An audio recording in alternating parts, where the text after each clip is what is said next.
Imagine, if you will, that you are waking up not in your comfortable modern bed, but on a humble straw mattress in a small, dimly lit room with rough-hewn stone walls.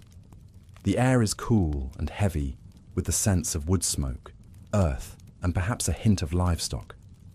The only sound is the soft crackle of a single candle flame, casting dancing shadows on the walls. You might feel a moment of disorientation, a sense that something is not quite right. And indeed, it isn't. For somehow, through some strange twist of fate or dream, you have found yourself transported to medieval times. But fear not, for this is not a nightmare, but an opportunity to experience a different way of life, to walk in the footsteps of peasants and kings, to witness the triumphs and struggles that shape the world we know today. And all from the comfort and safety of your own bed. So take a deep breath, let your body relax into the mattress, and allow your mind to drift back through the centuries, to a time of castles and cathedrals, of chivalry and plague, of great faith and even greater change. Our journey begins in the English countryside, in a small village not unlike countless others that dotted the landscape in the Middle Ages. Here, life revolves around the rhythms of the land, the turning of the seasons, the rising and setting of the sun, the endless cycle of planting and harvest. You find yourself inhabiting the life of a peasant farmer, one of the great mass of humanity who toiled from dawn to dusk to coax a living from the soil. Your day begins before the first light of dawn as you rise from your straw bed to the sound of a rooster's crow, a sound that has echoed across the centuries, unchanged.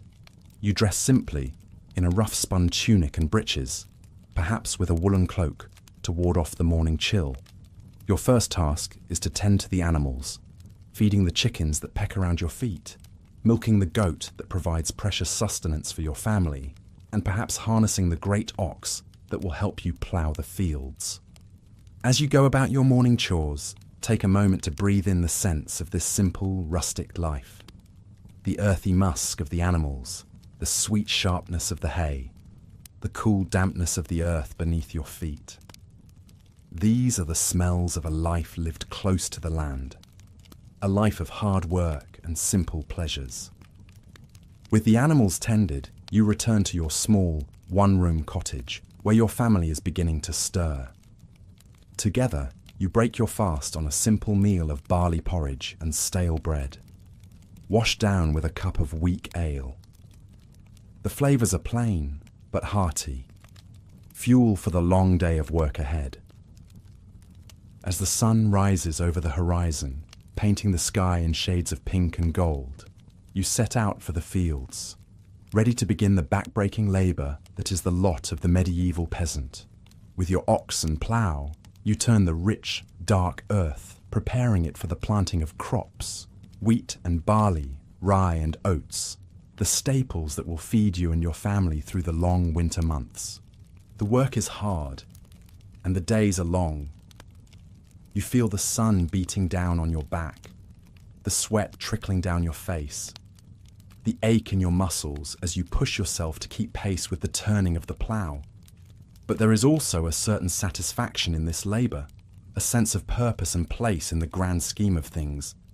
As a peasant, your life is not your own. You are bound to the land and to the local lord who owns it, obligated to work his fields and pay him a portion of your harvest in exchange for his protection. It is a simple arrangement, but one that defines the lives of millions across medieval Europe. But even in this humble existence, there is room for dreams and ambitions. As you work the fields, your mind might drift to the young boy running between the furrows, laughing as he chases after a butterfly or plays at sword fighting with a stick. Little do you know that this carefree child, born a peasant like yourself, is destined for greatness, for a rise to power that will shape the very course of history. His name is William, and his story is one of the great tales of the Middle Ages. Born into poverty, orphaned at a young age, William's life takes a remarkable turn when he is taken in by a local lord and made his squire.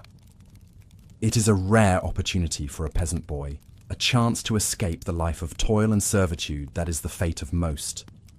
William seizes this chance with both hands. He learns quickly, absorbing the arts of horsemanship and swordsmanship, the intricacies of courtly etiquette and military strategy. He grows into a formidable young man, tall and strong, with a quick mind and a natural air of authority. His talents do not go unnoticed. William catches the eye of the powerful Duke of Normandy, who sees in him a kindred spirit, a man of ambition and cunning who could be a valuable ally. The Duke takes William under his wing, knights him, and grants him lands and titles of his own. It is a dizzying rise for a former peasant, but William is just getting started. He has his sights set on an even greater prize, the English throne itself. Through a combination of political manoeuvring, strategic alliances, and outright ruthlessness, William positions himself as a claimant to the crown. And when the old English king dies without a clear heir, he seizes his chance. In 1066, William gathers a vast army and sets sail across the English Channel, ready to stake his claim with blood and iron. His invasion force lands on the southern coast of England, where they are met by the English army, led by the new king Harold Godwinson. The stage is set for one of the most famous battles in medieval history, the Battle of Hastings. On a field near the small coastal village, the two armies clash in a desperate struggle for the fate of a nation. The English are formidable foes, fierce warriors who fight with the strength of men defending their homeland. They form an impenetrable shield wall, their battle axes and spears bristling like the quills of some great hedgehog. For hours they hold firm against the onslaught of the Norman cavalry, repelling charge after charge. But William is a cunning commander, and he has a trick up his sleeve. He orders his cavalry to feign a retreat, drawing the English out from their defensive positions. And then, when the moment is right, he wheels his horsemen around and charges, smashing into the exposed English flanks. It is a devastating tactic, and it turns the tide of the battle. By day's end, the field is strewn with the bodies of the slain, and the English army is in full retreat. King Harold himself is dead, struck down by an arrow to the eye. William stands victorious, the crown of England now firmly within his grasp. On Christmas Day, 1066, he is crowned king in Westminster Abbey, ushering in a new era of Norman rule that will transform the country forever. The Norman conquest, as it comes to be known, is a watershed moment in English history. It brings with it sweeping changes to the language, culture, and power structures of the nation. French becomes the language of the court and the nobility, while English is relegated to the speech of the common folk. The old Anglo-Saxon aristocracy is uprooted and replaced by William's loyal Norman barons, who are granted vast tracts of land to secure their allegiance. These barons waste no time in asserting their newfound power and prestige. Across the countryside, the landscape begins to change as the Normans embark on a massive program of castle building. Motter and Bailey, castles spring up like mushrooms after a rain. Great earthen mounds topped with wooden keeps, surrounded by deep ditches and sturdy palisades. These early castles are relatively simple affairs, built more for function than form. But over time, as Norman rule becomes more entrenched, they give way to ever larger and more elaborate fortifications. Stone replaces wood, and the classic medieval castle takes shape. A towering keep surrounded by thick curtain walls, with soaring towers and crenellated battlements, all encircled by a wide, deep moat. For the Norman elite, these castles are more than just military strongholds. They are symbols of wealth and power, the physical embodiment of their dominance over the conquered English. Within their walls, the great lords and ladies play out the rituals and intrigues of courtly life, dining on sumptuous feasts in the Great Hall, entertained by minstrels and jesters. But life in a medieval castle is not all pomp and pleasure. It is also a hive of industry and activity, a small town unto itself. In the bailey, the blacksmith's forge glows red as he hammers out swords and armour, while fletchers carefully craft arrows and bowstrings. Men-at-arms train in the yard, the clash of their practice swords ringing off the stone walls.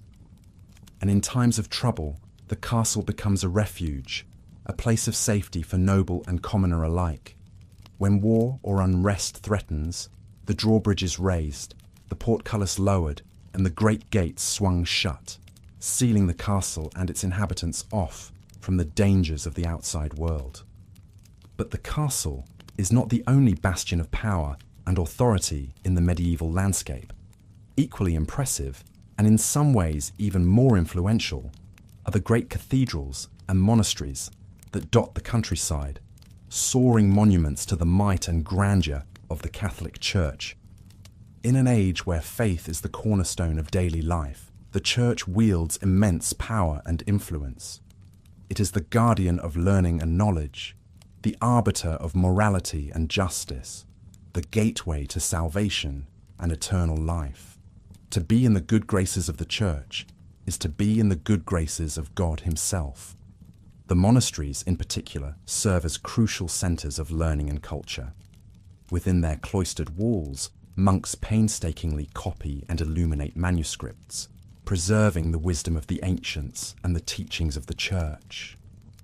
They are also economic powerhouses, with vast landholdings worked by peasants and serfs, producing wool, grain, and other valuable commodities.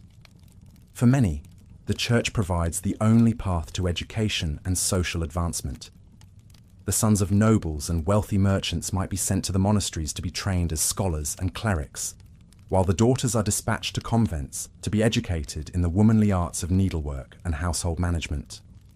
But the Church is not just a benevolent force. It is also a source of great fear and superstition, a stern and often unforgiving taskmaster. From the pulpit, preachers rail against the sins of greed, lust, and gluttony, warning of the eternal torments that await the unrepentant sinner in the fires of hell. For some, this message of salvation through suffering and self-denial is a call to a higher purpose. The Benedictine monks, for example, take vows of poverty, chastity, and obedience, withdrawing from the world into a life of prayer and contemplation. They rise before dawn to chant the divine office, spend their days in silent study and manual labour, and retire to their sparse cells at night for a few hours of sleep on a hard straw mattress. But not all men of the Church are so austere. The powerful abbots and bishops are often as involved in worldly affairs as any secular lord, engaging in politics and diplomacy, even leading armies into battle in defence of their lands and interests. The line between spiritual and temporal power is often blurred, and the struggle for supremacy between church and state is a constant undercurrent of medieval life. Nowhere is this struggle more evident than in the great drama of the Crusades. In 1195, Pope Urban II issues a call to arms, urging the knights of Europe to take up the cross and embark on a holy mission to free Jerusalem and the Holy Land from Muslim rule. It is a clarion call that will echo across the centuries, setting in motion a series of wars that will shape the course of history. For the crusading knights, it is a chance for glory and salvation, an opportunity to prove their valour and piety on the field of battle. They sew the cross onto their surcoats and shields and set out for the east, leaving behind their homes and families for the promise of eternal reward. But the reality of the Crusades is far from the noble ideal. The journey to the Holy Land is long and perilous, through hostile lands and treacherous seas. Many never make it, falling victim to disease, starvation, or the swords of the enemy. And when they finally reach Jerusalem, they find a city already steeped in blood and sorrow. The Crusaders capture the Holy City in 1099, after a brutal siege that leaves the streets running red with the blood of the slain. They establish a series of Christian kingdoms in the Levant. But holding this distant territory is a constant struggle against a determined Muslim foe. More crusades follow over the next 2 centuries, each seeking to shore up the fragile gains of the last. For the people of the Holy Land, caught between the warring factions, the Crusades are a time of great suffering and upheaval. Villages are burned, crops destroyed, innocent lives lost in the crossfire of holy war. The seeds of enmity between Christians and Muslims, sown in the heat of battle, will take root and grow, bearing bitter fruit for generations to come. But the Crusades also have unintended consequences.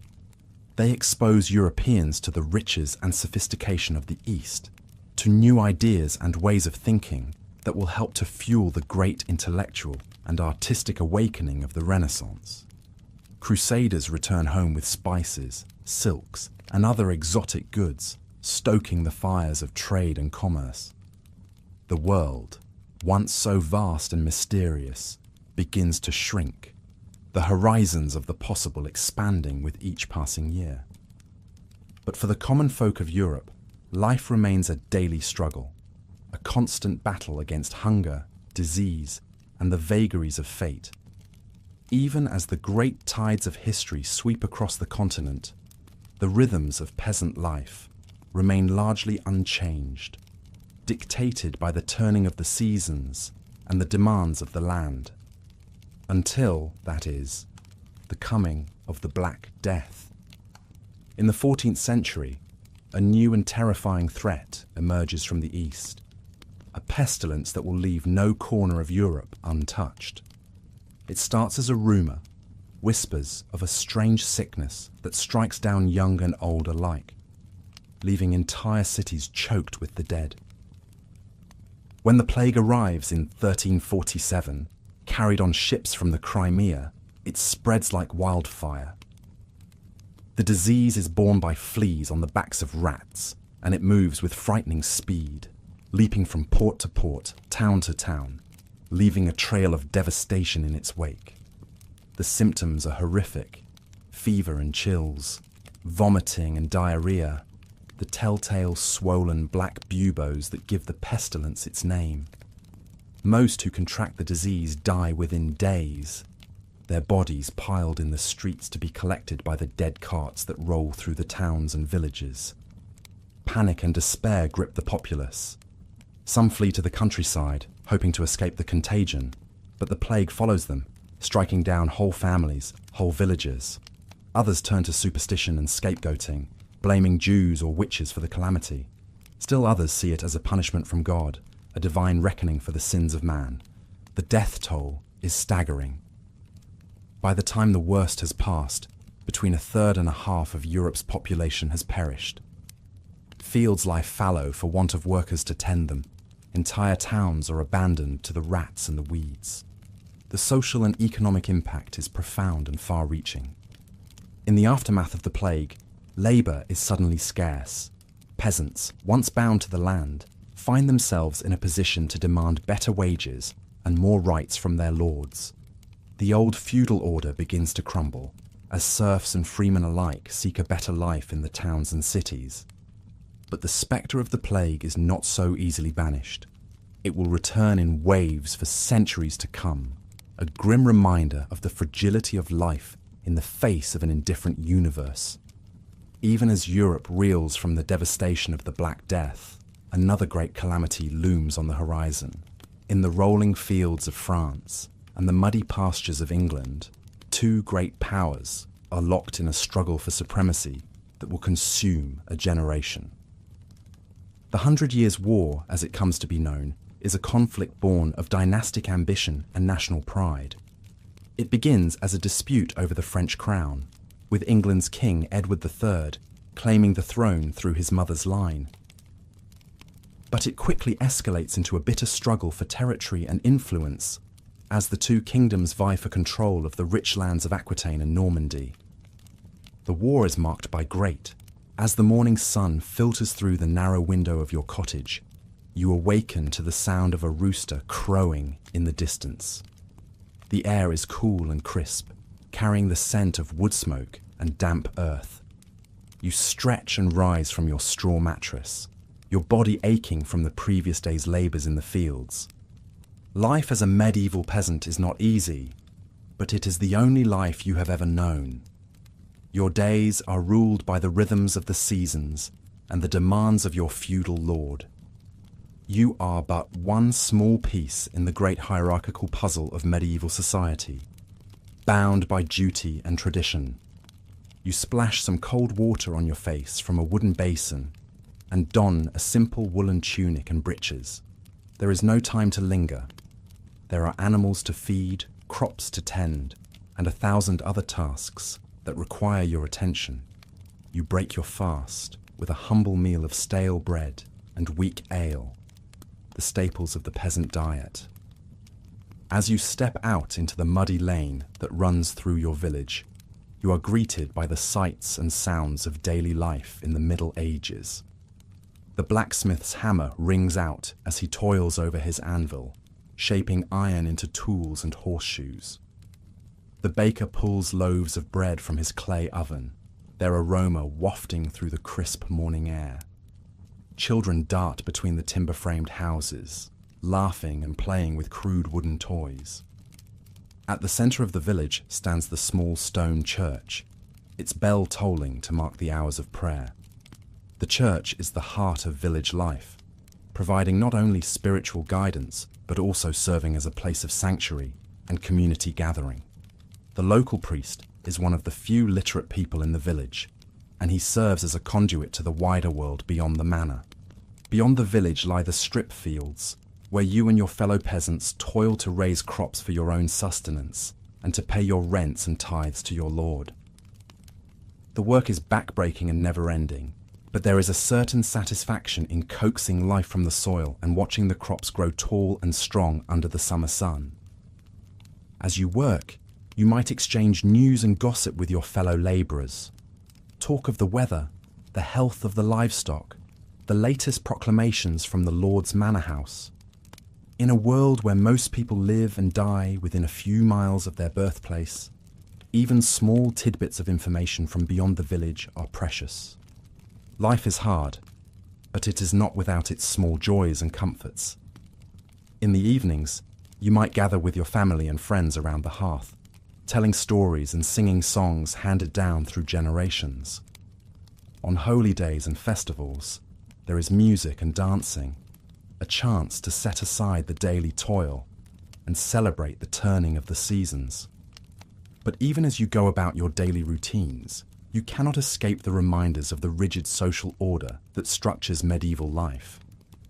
Everywhere there are signs of the power and wealth of the nobility and the church, in the grand manor houses and monasteries that dot the landscape, in the fine clothes and rich foods enjoyed by the elite, in the deference and respect demanded by your social betters. And yet, change is coming to the medieval world, even if it is not yet apparent to those living through it. New ideas and technologies are beginning to circulate, eroding old certainties. The growth of towns and trade is giving rise to a new middle class, one that will challenge the traditional hierarchy. The plague that periodically sweeps through the land, leaving devastation in its wake, also loosens the bonds of feudalism as labour becomes scarce and peasants gain a measure of bargaining power.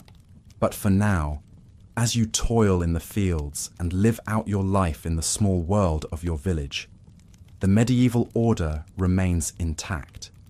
Your place in it is fixed, your duties and obligations clear. You are a part of a great chain of being, a link between the soil and the heavens, the temporal and the eternal. As the sun begins to set over the fields, you make your way back to your cottage, your body weary but your heart full. You have lived another day in the medieval world, a world of hardship and struggle, but also of community and tradition. As you drift off to sleep on your straw mattress, you dream of a world beyond the confines of your village, a world of castles and cathedrals, of knights and ladies, of adventure and glory. But for now, that world remains tantalizingly out of reach, a shimmering vision in the twilight of your mind. The next day brings more of the same, the endless cycle of sowing and reaping, of tending to animals and mending fences. But even in the midst of this daily grind, there are moments of beauty and grace. The sound of the church bell ringing out across the fields, calling the faithful to prayer. The sight of a hawk wheeling high overhead, silhouetted against a cloudless blue sky. The laughter of children as they play in the village square, their voices echoing off the timber-framed houses. And always, there are the stories. Tales of great heroes and saints, of miracles and marvels, passed down from generation to generation. In a world where most people cannot read or write, these stories are the lifeblood of culture, the threads that bind the community together. You might hear tales of the great King Arthur and his Knights of the Round Table defending the realm against the forces of evil, or of the saintly King Edward the Confessor, who could cure scrofula with his touch, of the brave knights who ventured to the Holy Land on crusade, seeking to reclaim Jerusalem for Christendom. These stories offer a glimpse of a wider world beyond the confines of the village, a world of high adventure and noble deeds. They inspire and uplift, reminding you that even the lowliest peasant can aspire to greatness through faith and valor. But the stories also serve another purpose, to reinforce the social order and the values that underpin it. The tales of chivalrous knights and virtuous ladies, of wise kings and holy saints, all serve to buttress the hierarchy of medieval society, to make it seem natural and ordained by God. And so you listen to these stories, absorbing their lessons and their morals, even as you go about your daily tasks. They become part of the fabric of your life, shaping your understanding of the world and your place within it. As the days turn into weeks and the weeks into months, the rhythms of medieval life continue their eternal cycle. The seasons change, from the soft greens of spring to the rich golds of autumn. Babies are born and old folks die, the great wheel of life turning on. And through it all, the land endures, the fields and forests, the rivers and hills that have sustained generations of peasants like yourself. It is a hard life, a life of toil and struggle, but it is also a life deeply rooted in the soil, in the timeless patterns of nature. In moments of quiet reflection, you might ponder the mysteries of the world, the great questions that have puzzled humanity since the dawn of time. What is the purpose of life? What lies beyond the veil of death? How can one live a good and righteous life in a world so full of suffering and injustice? The Church offers answers to these questions, but they are not always satisfying. The priests speak of the need for faith and obedience, for acceptance of one's lot in life. They promise the rewards of heaven for those who follow the teachings of Christ, but the heaven they describe seems far removed from the daily realities of peasant life. And yet, there is something comforting in the rituals and rhythms of the Church. The solemn Mass, the flickering candles, the smell of incense. In a world that can often seem harsh and unpredictable, the Church provides a measure of stability and continuity, a link to a higher power and a greater purpose. And so you continue on day by day, season by season, living out your life in the shadow of the great medieval order. You marry and have children of your own, passing on the skills and knowledge of your ancestors. You weather the storms of life, the failed harvests and the outbreaks of disease, the petty cruelties of your feudal overlords. Through it all, you hold fast to the values that have sustained your people for generations. The values of hard work and perseverance, of loyalty and community, of faith and fortitude. These are the values that have enabled peasants like yourself to endure through centuries of hardship, to carve out a life from the stubborn soil of medieval Europe. And as you lay on your deathbed, surrounded by your children and grandchildren, you can look back on a life well lived, a life of humble service and quiet dignity. You may not have achieved great fame or fortune, but you have played your part in the great tapestry of medieval life, adding your own small thread to the vast and intricate weave. As you close your eyes for the final time, you can take comfort in the knowledge that the world will go on without you, that the fields will still be ploughed and the prayers still said, that the stories will still be told and the songs still sung. For in the end, it is not the individual that matters, but the community, the great chain of being that links the lowliest peasant to the mightiest king, the living to the dead, the temporal to the eternal. And so you slip away, your soul winging its way to the great beyond, leaving behind the cares and sorrows of the mortal world. You have lived and loved, struggled and overcome, and now you can rest in the peace of the ages, secure in the knowledge that your life, however humble, has been a part of something greater, a small but vital thread in the vast tapestry of human history. As the years turn into decades and the decades into centuries, the medieval world that you knew slowly fades away, giving way to new eras and new ways of thinking. But the legacy of that world lives on, in the stones of the great cathedrals and castles, in the words of the poets and philosophers, in the values and traditions that continue to shape our world today. And through it all, the land endures, the fields and forests, the rivers and hills that have witnessed the rise and fall of countless generations. It is a reminder of the fleeting nature of human life, of the great cycles of birth and death, growth and decay that govern the natural world. But it is also a reminder of the enduring power of the human spirit, of the ability of ordinary people to face the challenges of their time with courage and grace, to find meaning and purpose in even the most difficult of circumstances. As we look back on the medieval world from the vantage point of the present, we can see it in all its complexity and contradiction, a world of great beauty and great brutality, of towering achievements and terrible injustices. But we can also see it as a world of deep humanity, a world in which people like yourself lived and loved, dreamed and despaired, just as we do today.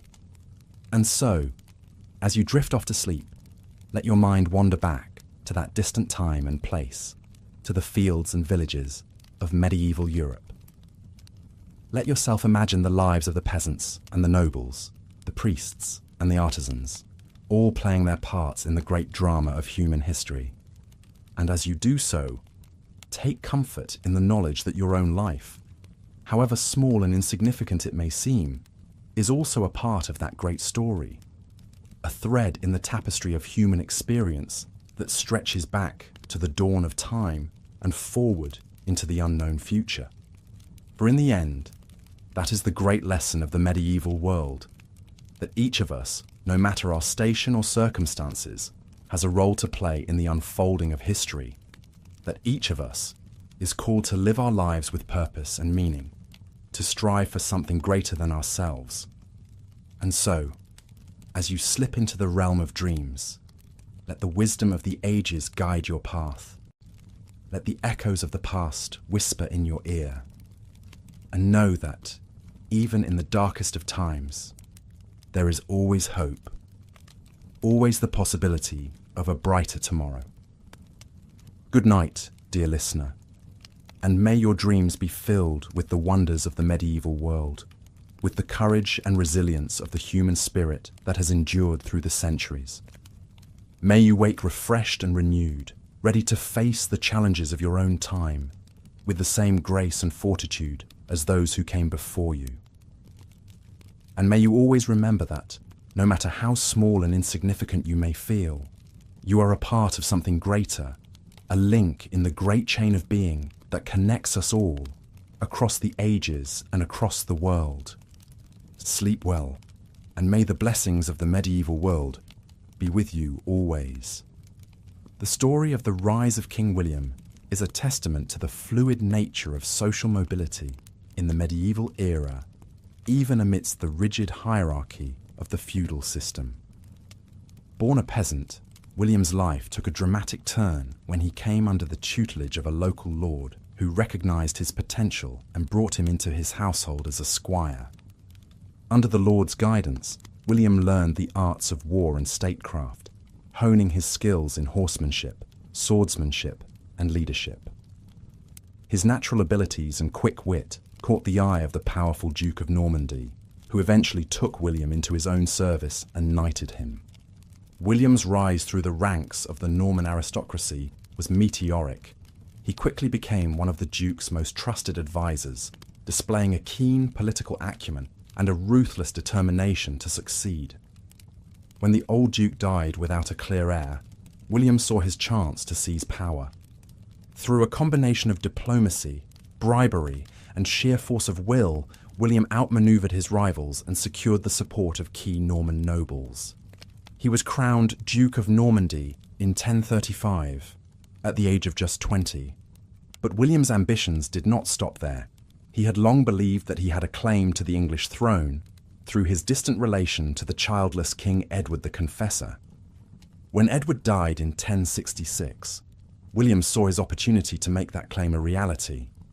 Gathering a massive army and fleet, William launched a daring invasion of England, landing on the south coast and marching towards London.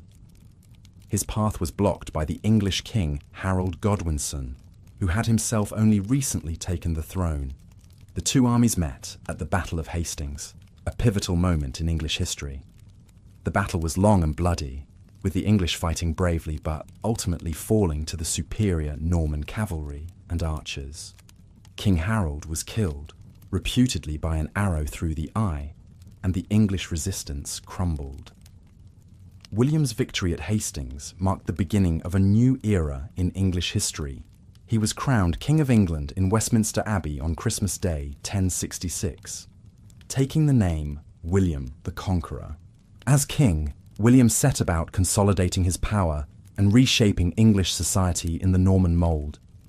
He distributed lands and titles to his loyal Norman followers, displacing the old Anglo-Saxon aristocracy.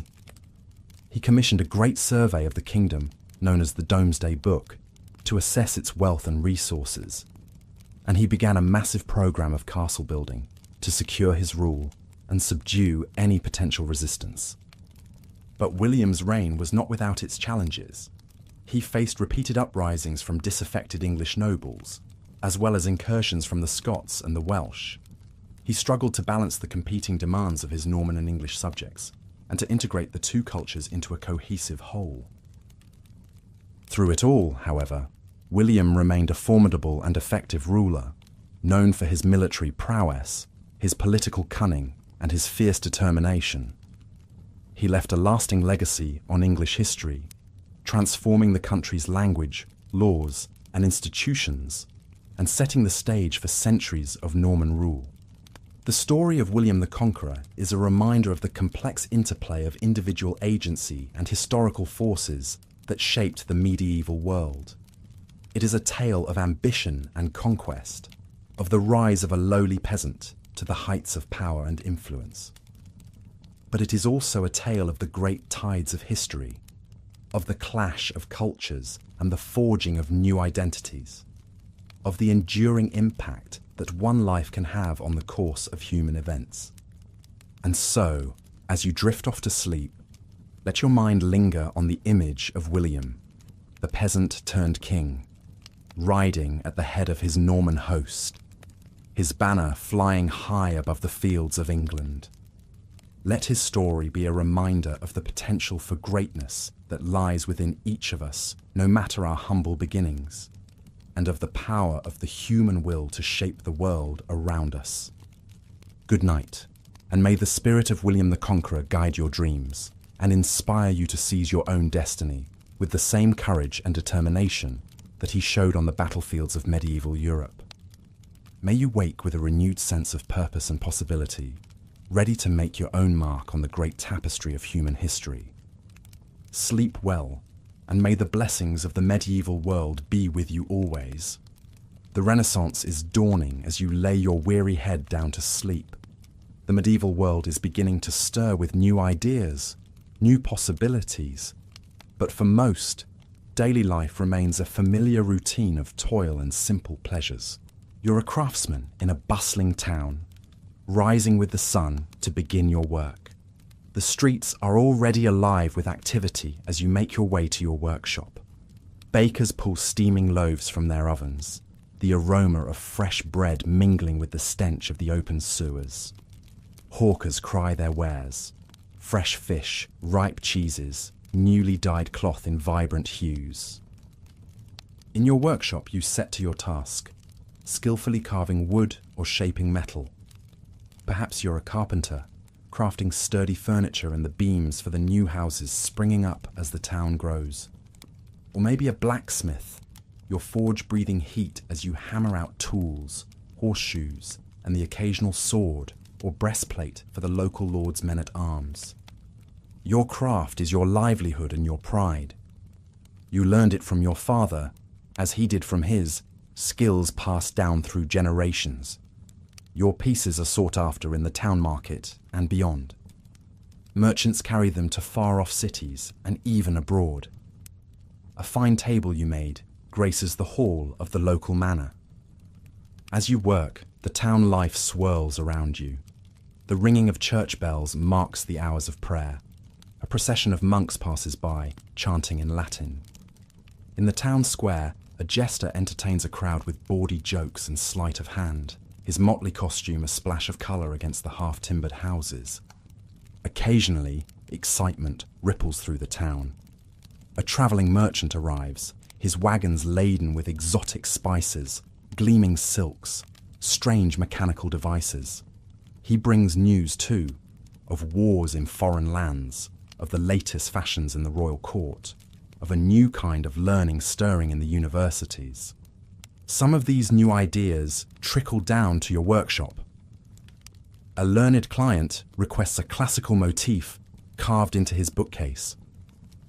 A painter friend experiments with the rules of perspective, creating astonishingly lifelike scenes.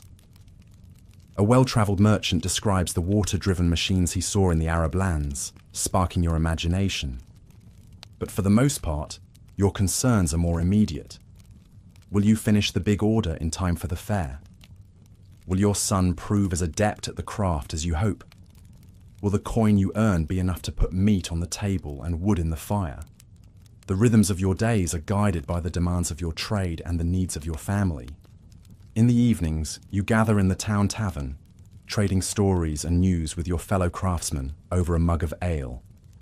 The concerns of kings and popes seem far away, though you dutifully pray for their souls and pay your tithes. Your world is here, in the town you've known all your life, in the work of your hands and the faces of your loved ones. As night falls, you make your way home, the streets quieting as shutters are drawn and candles snuffed. In your small but tidy house, you share a simple meal with your family, a pottage of vegetables and barley, a hunk of bread, perhaps a bit of cheese or sausage. You give thanks for the day's blessings, for the skill of your hands and the love of your kin. Later, in the darkness of your bedchamber, you reflect on the day and the days to come. Your life is not an easy one. There are always challenges, always uncertainties. But it is a life of purpose and of pride, shaped by the traditions of your craft and the bonds of your community. As you drift off to sleep, the soft breathing of your loved ones around you, you dream of the work you'll do tomorrow and the days after that, of the things you'll make, the stories you'll tell, the life you'll build, one day at a time, in this world that is changing, slowly but surely, around you. The Renaissance is coming, with all its tumult and its glory. But for now, in this moment, there is peace. The peace of a job well done, a family well loved, a place in the world, however humble, that is yours. It's a peace hard-earned by generations before you, a peace you'll pass on to those who come after. So rest now, craftsmen of the Middle Ages. Rest and dream of a world that is ending, and a world that is yet to be. The dawn will come, as it always does, and with it, another day to make your mark, however small, on the pages of history. Sleep, as your ancestors slept, and your descendants will sleep, under the same stars, dreaming the same dreams. The eternal human dream of a life lived with meaning, with skill, with love. The dream that carries us through the ages, from the distant past to the unknown future. The dream that connects us all, in the end, no matter the time or the place. The dream of home, of purpose, of peace. Good night, dear craftsman. Good night and sweet dreams, as the medieval world slips softly into the Renaissance, and the cycle of history turns on, inexorably, through the long, quiet night. And so we leave you, drifting gently into the waiting arms of sleep, as the soft sounds of the medieval town fade into the distance. The murmur of the crowd, the clang of the blacksmith's hammer, the call of the crier, all melt away into the hush of night. In their place, the timeless lullaby of history whispers through the darkness. The soft footfalls of the generations who came before, the gentle breathing of those yet to come, all joined in the endless dance of time, rising and falling like the tides, like the phases of the moon. And through it all, the human spirit endures, constant as the northern star, the spirit of creativity, of community, of hope, the spirit that built the cathedrals and the castles, that illuminated the manuscripts and the stained glass, the spirit that dreamt of a better world, even in the darkest of times. That spirit lives on in you, dear listener, as you slip into the realm of dreams. It connects you to the craftsman in his workshop, to the monk in his scriptorium, to the peasant in his field, to all those who came before and all those who will follow. So let that connection comfort you as you drift off into the peaceful oblivion of sleep. Let it remind you that you are part of something greater, something enduring, that your story, however small it may seem, is woven into the grand tapestry of human history. And let it give you strength to face the challenges of your own time, your own life, the strength to build, to create, to dream, to leave your own mark on the world, however humble, however fleeting. For that is the lesson of the medieval craftsman and of all those who came before and after him, that each life, each moment has meaning, that each of us has a role to play, a contribution to make in the great unfolding story of humanity. So play your part, dear listener, with skill and with love. Build your own cathedrals, whether of stone or of spirit. Illuminate your own manuscripts with the light of your unique vision. And when the night comes, as it must for all of us, rest easy in the knowledge that you have lived and loved and left your mark, that you have been a part of the human story in all its sorrow and all its glory. Good night, dear time traveller. Good night, and may your dreams be filled with the wonders of the ages and the quiet contentment of a life well lived. May you wake to a world made a little brighter by your presence, a little richer by your gifts. And may the echoes of the medieval craftsman's workshop and of all the workshops and all the workers of history resound softly in your sleeping ears. A gentle reminder of the endless cycle of creation and rest, of labour and peace that marks the turning of the great wheel of time. Sleep now and dream. Dream of ages past and ages yet to come. Dream of the infinite possibilities of the human spirit and of your own precious place in the vast, unfolding tapestry of history. Good night and sweet dreams until the dawn comes round again and the great work of living begins anew. The sun rises over the medieval landscape, casting long shadows from the towering spires of a great cathedral. The building seems to reach to the very heavens, a testament to the power and influence of the church in this age. As you approach, you hear the faint chanting of monks drifting from within, their voices raised in an endless cycle of prayer. You step inside, and the bustle of the outside world fades away, replaced by an ethereal stillness. Light filters through intricate stained glass windows, painting the stone floor in a kaleidoscope of colours. The air is thick with the scent of incense and burning candles. This is more than just a place of worship. It is the beating heart of the community.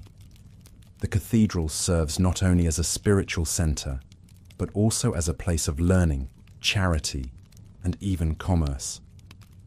In the nave, the poor line up for alms, receiving bread and coin from the church's coffers.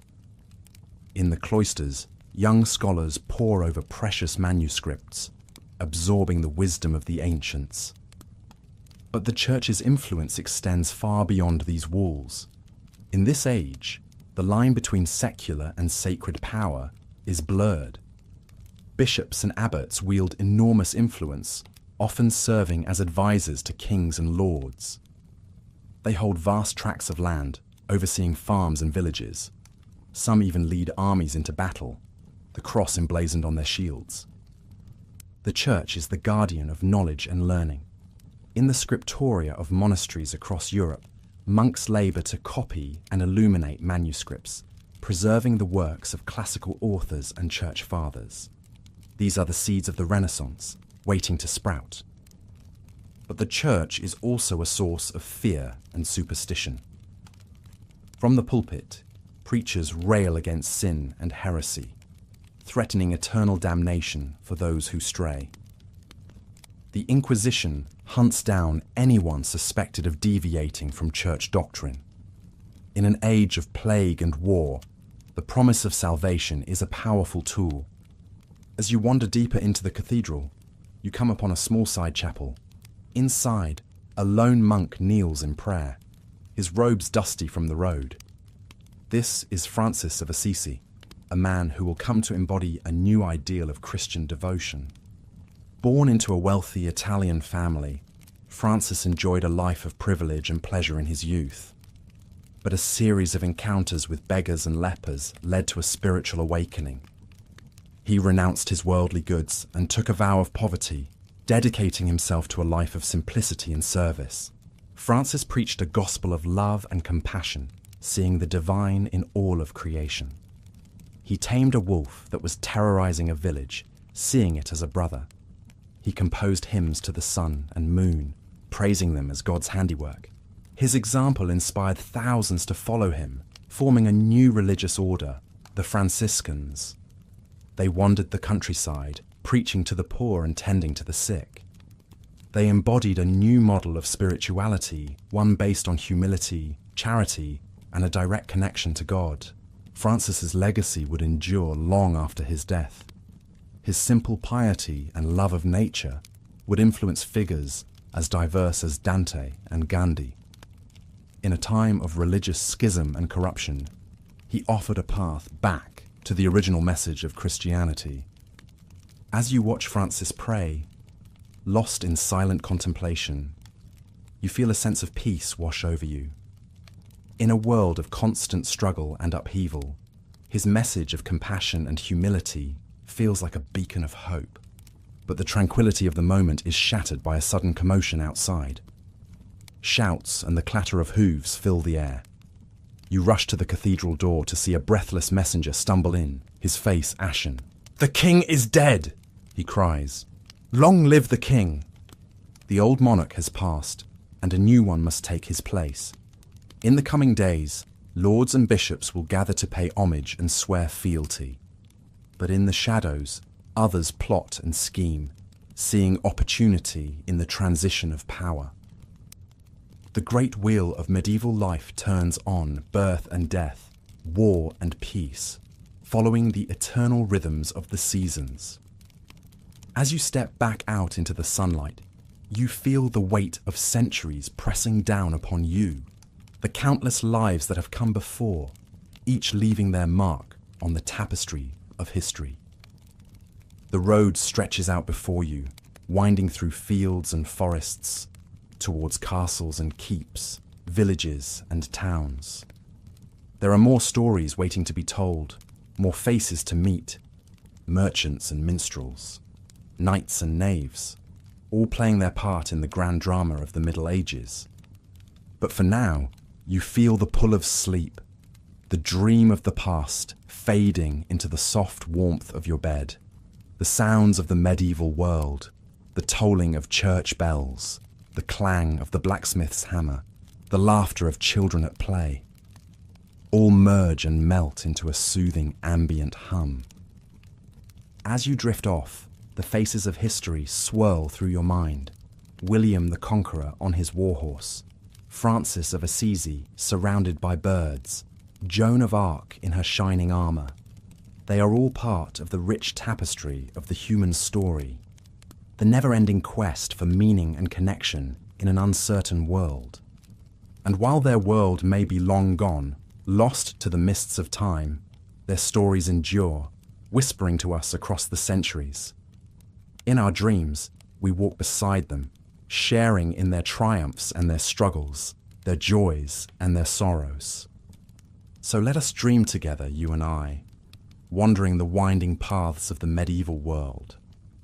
Let us listen to the voices of the past and find in them echoes of our own hopes and fears. And let us wake in the morning with a new appreciation for the long and winding road that has led us to where we are today. Good night, dear dreamer. May your slumber be filled with visions of castles and cathedrals, of brave knights and wise kings. May you find, in the stories of the past, a compass for navigating the present. And may you always remember that you too are part of the great story of humanity, a story that is still being written, page by page, day by day. The medieval world fades away now, like a tapestry gently folded and put away. But it will be waiting for you whenever you wish to return in the realm of dreams and imagination. So sleep now, and dream of days gone by, of a world that was both simpler and more complex, more brutal and more beautiful. Sleep, and let the lullaby of history carry you to a place of rest and peace. Good night. You blink awake in a strange, dimly lit place. As your eyes adjust, you realize you are no longer in your bedroom, but somewhere very different. A flickering candle illuminates roughly hewn stone walls. You're lying on a straw-filled mattress. The air smells of wood smoke, animals, and earth. Somehow, you have woken up in medieval times. Relax back into the straw mattress as we embark on a calming journey through this bygone era, walking in the footsteps of kings, peasants, merchants, and monks. Let the rich tapestry of medieval life gently unfold as you drift off to a deep slumber. You have awoken as a peasant farmer in a small English village. It's just before dawn and the rooster crows, same as it has for hundreds of years. You rise from your modest straw bed and pull on a simply spun tunic and breeches. The first order of the day is tending to the animals, feeding the chickens, goats, and enormous ox you use to pull the plough. The smells of hay, manure, and earth fill the air. You then join your family for a simple breakfast of barley porridge and stale bread in your small one-room cottage. The flavours are plain but hearty. As the sun rises, you head out to the fields to begin a long day of back-breaking labour, ploughing, planting, and harvesting crops of wheat, barley, and rye. The work is arduous, but there is a certain peace in the rhythm of the seasons. Your life is modest, but you take pride in working the land for the local lord in exchange for protection. Little do you know, one young peasant boy running through these same fields will rise to become one of the most transformative kings in English history. That young boy's name is William. Born a peasant, through a remarkable turn of events, he finds himself in the care of a local lord who takes him on as a squire. William takes to his new role with vigour, learning the arts of horsemanship, swordsmanship, and leadership. He catches the eye of the powerful Duke of Normandy, who eventually knights him. Through his wits, bravery, and a good deal of ruthlessness, William works his way into the Duke's inner circle. When the old Duke dies, William outmaneuvers other claimants to seize control of Normandy. But William has his eye on an even greater prize, the English throne, which he believes is his birthright. In 1066, he launches a daring invasion, leading to one of the most famous battles in medieval history. Tens of thousands of soldiers clash on a field near the small coastal village of Hastings. The Anglo-Saxons, wielding battle axes and forming an impenetrable shield wall, face off against the mounted Norman knights in a bloody day-long battle. William uses a fake retreat to draw the Anglo-Saxons out, then his cavalry charges, cutting them down. By day's end, the Anglo-Saxon king is dead, his army destroyed. William is crowned King of England on Christmas Day 1066 in Westminster Abbey, ushering in a new era. The Norman conquest will transform England, reshaping its language, customs, and aristocracy.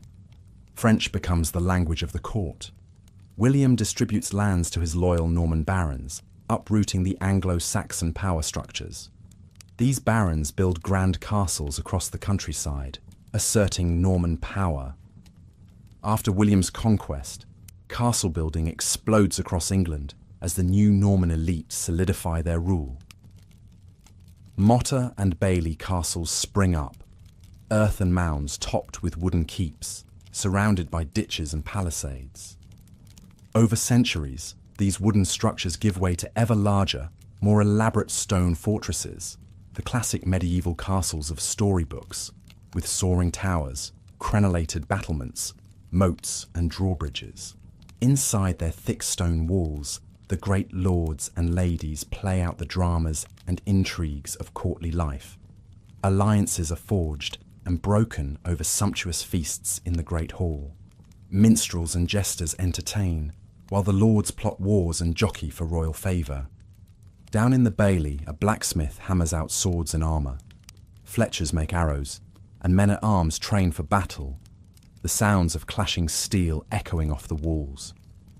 Castles are symbols of wealth and power, but also refuge for nobles and commoners alike in times of trouble. The castle isn't the only dominant structure on the medieval landscape. Soaring cathedrals and monasteries also rise across Europe, asserting the power and influence of the Catholic Church.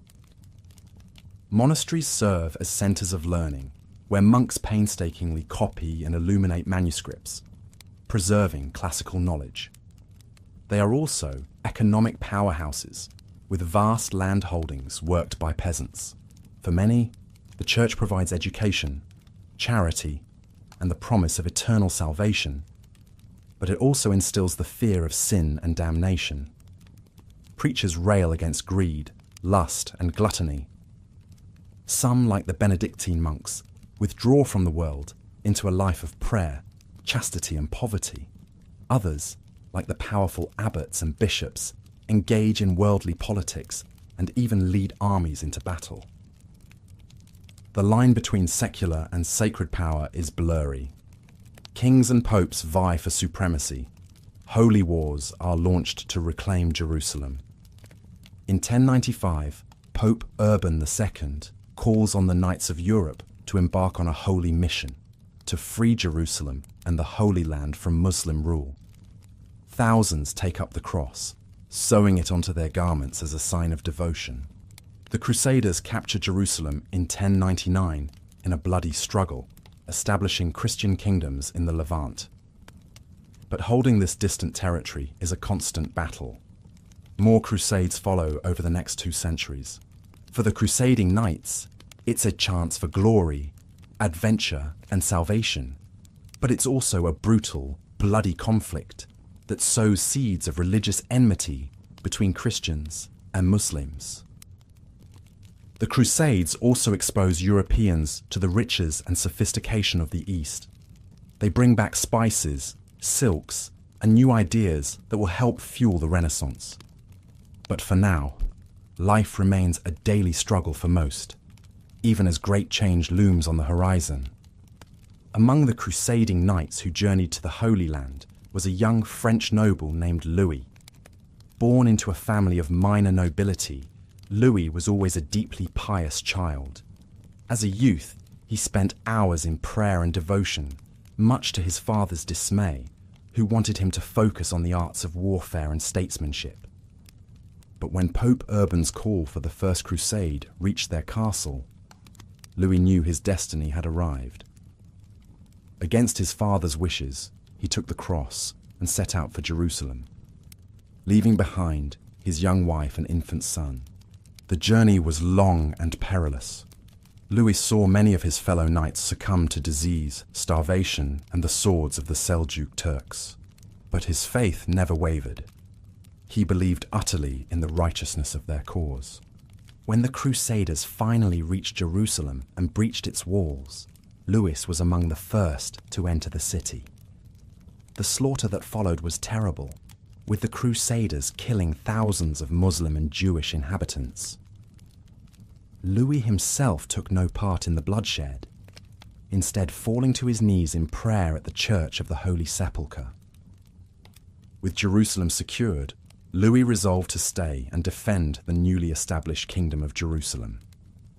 He sent word to his wife to join him, which she did, making the long journey with their young son and a retinue of servants. For several years, Louis and his family lived in Jerusalem, with Louis serving as a knight in the service of King Baldwin I. He fought in several battles against the surrounding Muslim states, always distinguishing himself with his bravery and skill at arms. But the life of a crusader was a hard one, filled with constant warfare and the ever-present spectre of death.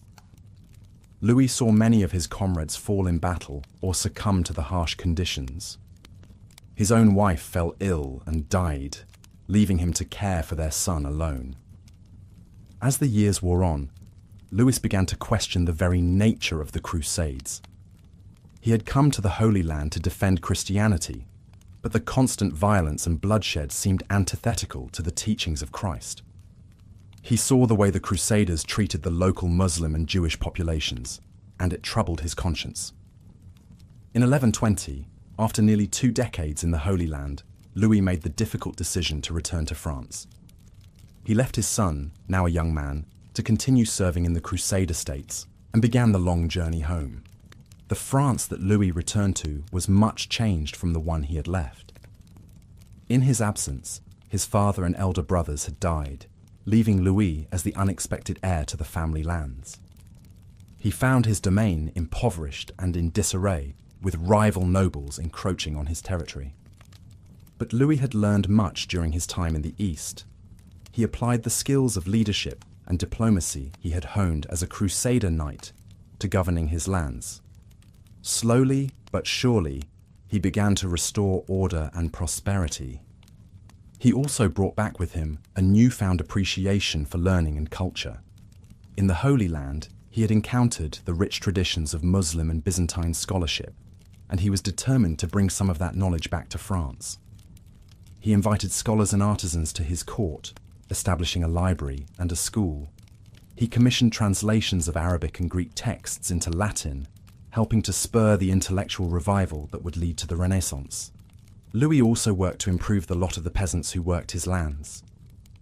Having seen firsthand the suffering and privation that was so common in the medieval world, he tried to be a just and compassionate lord.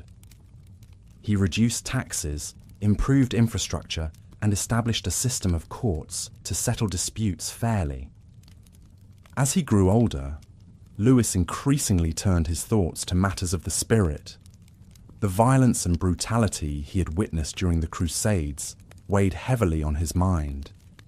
He came to believe that true Christian devotion was to be found not in warfare and conquest, but in peace, charity, and the cultivation of knowledge. In his later years, Louis retired to a monastery, where he spent his days in prayer and contemplation. He died there in 1148, at the age of 68, surrounded by the monks he had come to consider his brothers. Louis's legacy was a complex one. He had been a brave and skilled knight, an able administrator, and a patron of learning, but he had also participated in one of the most brutal and misguided enterprises in medieval history. In the end, perhaps his greatest contribution was the example he set in his later years, that of a man who had seen the worst of what the world had to offer and had chosen to respond with compassion, wisdom, and a commitment to peace. As you drift off to sleep, let your mind linger on the figure of Louis, a man who journeyed from the fields of France to the walls of Jerusalem and back again, and whose life was a testament to the enduring human struggle to find meaning and goodness in a turbulent world. But the medieval world was one of constant change and upheaval, where even the mightiest could be brought low by the turning of fortune's wheel. And as the 12th century gave way to the 13th, a new power was rising in the East that would once again set the stage for conflict and transformation. In the early 13th century, a young man named Temujin was rising to power on the steppes of Central Asia. Born into a clan of nomadic Mongol herders, Temujin's early life was marked by hardship and struggle. His father was murdered when Temujin was still a boy, and his family was abandoned by their clan to die on the harsh steppe. But Temujin survived, and through a combination of strategic alliances, military prowess, and sheer ruthlessness, he began to unite the disparate Mongol tribes under his rule. In 1206, at a gathering of Mongol chiefs, Temujin was proclaimed Genghis Khan, universal ruler of the Mongol peoples. Under Genghis Khan's leadership, the Mongols embarked on a series of conquests that would create the largest contiguous empire in world history. With their unparalleled skills in horsemanship and archery, their ability to travel vast distances quickly, and their brutal tactics of siege and psychological warfare, the Mongols proved unstoppable. They swept through Central Asia, conquering the Turkic states and the Persian Empire. They invaded China, capturing Beijing in 1215 and establishing the Yuan dynasty. They pushed into Russia and Eastern Europe, their cavalry reaching the banks of the Danube.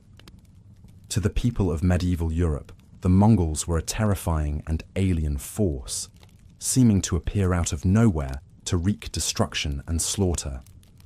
Tales of their brutality spread far and wide, of pyramids built from the skulls of the vanquished, of whole cities put to the sword, of prisoners used as human shields in battle. But the Mongols were also known for their religious tolerance, their efficient system of governance, and their promotion of trade and cultural exchange along the Silk Road. Under Mongol rule, the Silk Road became a conduit not just for goods, but for ideas, technologies, and artistic styles, linking Europe and Asia more closely than ever before. As Genghis Khan's empire expanded, it began to strain under its own size and diversity. After his death in 1227, the empire was divided among his sons and grandsons, who continued to expand Mongol rule, but also fought amongst themselves for power. It was one of these grandsons, Hulagu Khan, who would come to pose the greatest threat to the medieval Islamic world. In 1258, Hulagu's forces captured Baghdad, the capital of the Abbasid Caliphate, slaughtering tens of thousands and bringing an end to the Islamic Golden Age. The fall of Baghdad sent shockwaves throughout the Muslim world. It marked a decisive shift in power from the Arab heartlands to the Mongol-ruled lands of Persia and Central Asia. It also opened the door for a new power to emerge in the region, the Mamluks of Egypt, who would defeat the Mongols in battle and establish themselves as the dominant force in the Islamic world. For the people of medieval Europe, the Mongol invasions were a source of both terror and fascination.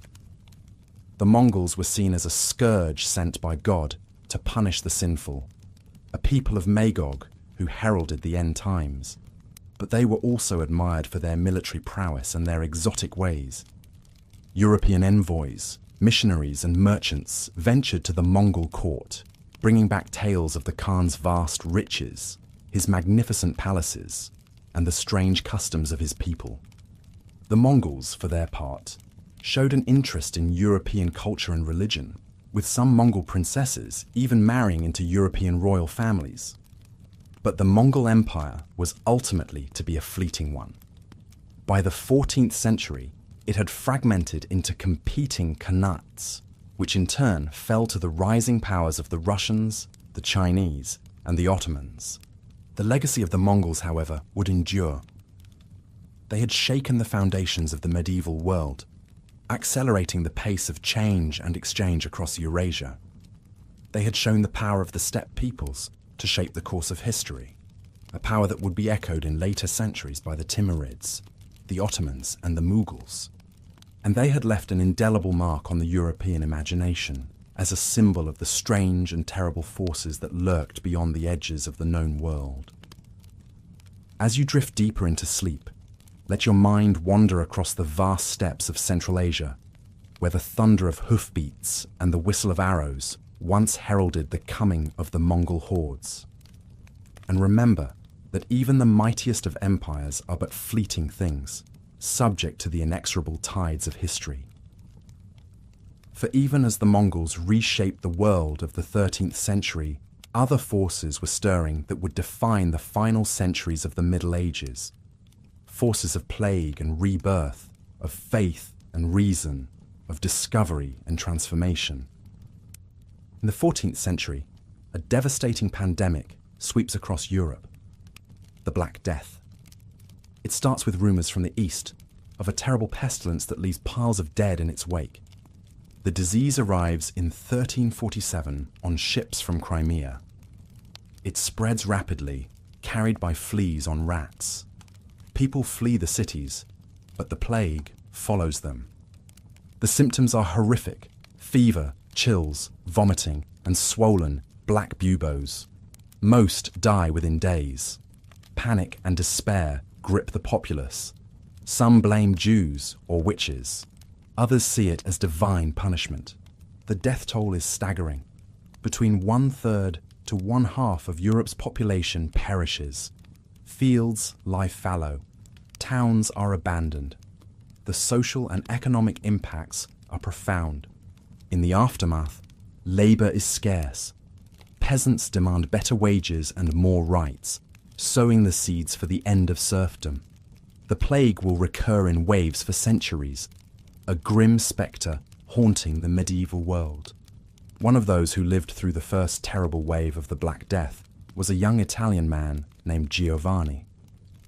Born into a family of wealthy Florentine merchants, Giovanni had always been a precocious child, with a quick mind and an insatiable curiosity about the world. When the plague struck Florence in 1348, Giovanni was just 18 years old. He watched in horror as the disease ravaged his city, claiming the lives of his friends, his neighbours, and finally his own parents and siblings. Bereft and alone, Giovanni threw himself into his studies as a way to cope with his grief. As the sun sets on another day in the medieval world, the bustling streets and fields grow quiet. Farmers and craftsmen return to their humble homes, while nobles retire to their grand chambers high in the castle keeps. In a small, thatched-roof cottage, a family gathers around the hearth for the evening meal.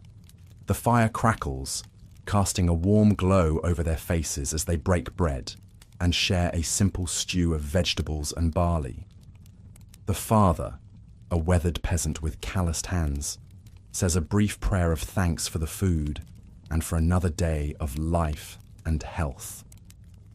After the meal, the children settle in for a story before bed. The mother, a kind-faced woman with a melodic voice, begins to tell a tale passed down through generations. It's a story of brave knights and fair maidens, of dragons and magic, of good triumphing over evil. The children listen with rapt attention, their eyes wide with wonder. Stories like these are the entertainment of the age, shared around fires and in great halls alike. In a time before books are common, they serve as both education and escape, teaching lessons of morality and courage while transporting listeners to realms of fantasy. As the story ends and the children drift off to sleep, the father banks the fire and the mother tidies the cottage. They too will soon retire for the night, to rest their weary bodies and rise with the sun to begin another day of toil. For most in the medieval era, life follows this simple, cyclical pattern. dictated by the rising and setting of the sun, the turning of the seasons. It's a hard life, one of constant labour and little leisure, where drought or disease can spell disaster. Yet there are also moments of joy and community in the celebrations of a good harvest, a wedding, or a saint's feast day. In the countryside, far from the bustle of the cities and towns, the night brings a profound stillness. The only sounds are the gentle lowing of cattle, the hoot of an owl, the rustle of the wind through the trees. Under the canopy of stars, the medieval world slumbers. But not all sleep. In the monasteries, the faithful keep their nightly vigils. Monks chant prayers in the chapel, their voices rising in ancient haunting melodies. In the scriptorium, scribes work by candlelight to painstakingly copy sacred texts and scholarly works, preserving the wisdom of the ancients. For these men of God, the night is a time of quiet devotion and reflection. They have forsaken the worldly life for one of contemplation and service, dedicating themselves to prayer, study, and the care of the poor and sick. In their gardens they grow medicinal herbs and tend to the ailing. In their libraries they safeguard the knowledge of the past and teach the scholars of the future. Theirs is a life of discipline and sacrifice, but also one of purpose and spiritual fulfillment.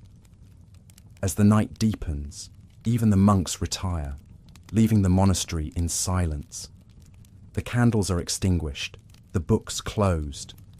Only the eternal light in the chapel remains, a symbol of the constant presence of God. In the cities, the night takes on a different character. Though the respectable citizens sleep, the taverns and inns are alive with activity. Here, travellers and locals alike gather to drink, gamble, and share news from afar. In a corner, a minstrel strums a lute and sings a bawdy ballad, much to the delight of the crowd. A group of merchants discuss the latest wares and prices, striking deals over cups of ale. A young scholar debates philosophy with an old soldier, their voices rising over the din. These are the places where social boundaries blur, where a peasant may rub shoulders with a nobleman, where a foreigner may find a welcome. They are the melting pots of the medieval world, where ideas and stories are traded as readily as goods and coin. But even these lively spaces eventually quiet as the night wears on. The minstrel packs up his lute, the merchants shake hands on their agreements, the scholar and soldier drain their cups and bid farewell. One by one, the patrons stumble out into the night, making their way home by the light of the moon. In the castle, the lord and lady sleep in their opulent bedchamber, attended by servants. For them, comfort and security are a given, their power and wealth ensuring a life far removed from the struggles of the common folk. But even they are not immune to the darker aspects of medieval life. Political intrigue, war, and disease respect no rank. A noble life can be snuffed out as quickly as a peasant's, by a blade in the dark, a festering wound, or a sweeping plague. And so, as the castle sleeps, guards pace the battlements, ever watchful for signs of threat. In the stables, a squire sleeps among the horses, ready to rouse at a moment's notice. Even in repose, the machinery of power and protection never fully rests. As the deepest part of the night approaches, a hush falls over the land. It's the quietest hour, when even the most restless souls succumb to sleep's embrace. In these moments, the medieval world seems to hold its breath, suspended between the labours of one day and the promise of the next. It's a time of dreams and visions, when the veil between the earthly and the divine seems thinnest. Some say it's in these hours that saints and angels walk the earth, that miracles are most likely to occur. Others whisper of darker things, of ghosts and demons, of witches' sabbaths and unspeakable rituals. But for most, this is simply the hour of deepest sleep, when the body and mind rest and repair, preparing for the dawn that will inevitably come. In cottages and castles, In monasteries and inns, the people of the medieval world slumber, their lives and fates intertwined in the great tapestry of history. And as we too drift in that liminal space between wakefulness and dreams, we can imagine ourselves among them, peasant or noble, monk or merchant, all equal in the eyes of sleep. Their world may be long past, but in these moments, it feels close enough to touch, a vivid dream of a distant era. So let us linger here a while, in this realm of quiet and shadow, and let the lullaby of history carry us gently into the embrace of sleep. For in the end, whether we wake in a modern bed or on a straw pallet, we are all threads in time's great weave, our dreams and stories intertwined across the ages. Good night, dear listener, and may your dreams be filled with the wonders and mysteries of the medieval world.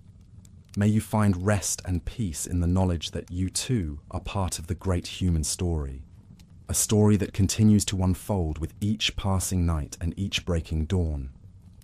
Sleep well and dream deep. As the night's final hours wane, the first stirrings of a new day begin. In the east, the sky lightens from inky black to deep blue, the stars fading one by one. The cock crows, a clarion call that echoes across the slumbering landscape. In the villages and towns, the people begin to wake, rubbing sleep from their eyes and stretching stiff limbs. The baker stokes his oven, the blacksmith kindles his forge, the farmer's wife starts the day's bread, the miller's daughter fetches water from the well. Slowly, the medieval world comes to life, each person taking up their role in the great dance of existence. The shepherd leads his flock to pasture. The weaver settles at her loom. The priest dons his vestments for morning mass. The monk takes up his quill in the scriptorium. In the castle, servants bustle to prepare the morning meal. The lord and lady dress for the day's affairs. In the courtyard, the knights and squires begin their training, the clang of sword on shield ringing out in the crisp morning air. And so, as one day ends, another begins, the cycle endlessly repeating. The medieval world is a place of constant motion, of birth and death, of sowing and reaping, of war and peace. It's a world of great hardship and great beauty, of cruelty and kindness, of ignorance and wisdom. For those who call it home, it's the only world they know, the backdrop against which their lives and loves, their triumphs and tragedies play out. They navigate its challenges and cherish its joys, finding meaning and purpose in the roles they've been given, in the beliefs they hold dear. And for us, looking back across the centuries, it's a world that fascinates and intrigues, that repels and attracts. We marvel at its accomplishments and recoil at its brutalities. We seek to understand its mysteries and learn from its lessons. In the end, perhaps, the medieval era is not so different from our own. A time of great change and upheaval, of conflict and progress, of individuals striving to make their way in a world they can't fully control or comprehend. And just as we look back on their time with a mix of nostalgia and critique, of admiration and horror, so too might future generations look back on ours. We too are living in a story still being written, our actions and choices shaping the course of history in ways we can only dimly perceive. So perhaps the greatest lesson the medieval world can teach us is one of humility and perspective. We are all, in the end, only brief candles against the long night of history, our individual lives mere flickers in the great cosmic dance. But what a dance it is, and what a privilege to be a part of it, to add our own small light to the sum of human experience. Whether we wake in a castle or a cottage, whether our days are filled with toil or leisure, we each have a role to play, a contribution to make. And so, as the medieval world stirs to life for another day, let us too rise to meet the challenges and opportunities of our own time. Let us learn from the past, but not be bound by it. Let us honour the wisdom of our ancestors while striving to create a better future for our descendants. For the great wheel of history turns on, and we turn with it, our stories weaving together across time and space, across culture and creed. And in the end, perhaps that is the greatest wonder of all, that in our infinite diversity, we are all at heart one human family, united by our common hopes and dreams, our common joys and sorrows. So let us greet this new day with open hearts and minds, ready to write our own chapter in the great book of human history. Let us take inspiration from the triumphs and failures of the past, but let us also have the courage to imagine a different future, one of greater justice, compassion, and understanding. And let us never forget that, whether we live in a time of darkness or light, of peace or strife, we are all part of something greater than ourselves, a grand and mysterious tapestry that stretches back to the dawn of time and forward to the horizon of eternity. This is the lesson of the medieval world, and of all worlds, a lesson whispered in the rustle of leaves and the babble of brooks, in the laughter of children and the wisdom of elders. It's a lesson that echoes in the stillness of the cloister and the clamour of the battlefield, in the quiet of a peasant's hut and the grandeur of a king's hall. And it's a lesson that we too can carry with us, a reminder of our shared humanity, our shared destiny, our shared hope for a world where all may wake to the dawning of a brighter day. So rest now, dear listener, and let the wisdom of the ages guide your dreams. For tomorrow is a new day, full of promise and possibility, and who knows what wonders it may bring. Good night, and may the peace of centuries past enfold you. May the hope of centuries yet to come inspire you. And may the love that binds us all, across all times and all places, forever light your way. As the day ends, you return to your humble cottage, your body aching from the long hours of toil in the fields. The setting sun casts a warm glow over the thatched roofs of the village, and the air is filled with the sounds of livestock being herded into pens for the night. You sit down to a simple meal of stew and bread with your family, the flickering light of the hearth casting dancing shadows on the walls. The conversation turns to the events of the day, the progress of the harvest, the health of the animals, the latest news from the neighbouring villages. As the night deepens, you climb into your straw bed, pulling a rough woolen blanket up to your chin. The sounds of the village fade away, replaced by the gentle crackle of the dying fire and the soft breathing of your family. Sleep claims you easily, your body and mind exhausted from the day's labours. But as you drift off, your thoughts turn to the wider world beyond your village, to the great lords and ladies in their grand castles, to the monks in their monasteries, to the merchants and craftsmen in the bustling towns. You may be just a simple peasant, but you are part of something much larger, a complex tapestry of social order and tradition that stretches back for centuries. The feudal system that governs your life is based on a strict hierarchy, with the king at the top, followed by the nobles, knights, clergy, and finally, the peasants, like yourself, at the bottom. It's a system that offers you protection and stability, but also demands your obedience and labour. The lord in his castle may seem distant and all-powerful, but he too has obligations to provide for the defence and justice of his people, and to honour his own vows of fealty to the king. These social bonds, whether between lord and vassal or master and apprentice, are the glue that holds the medieval world together. They are reinforced by the teachings of the Church, which emphasizes faith, humility, and one's proper place in the God-given order. But even as you sleep, forces are at work that will begin to challenge and transform this age-old system.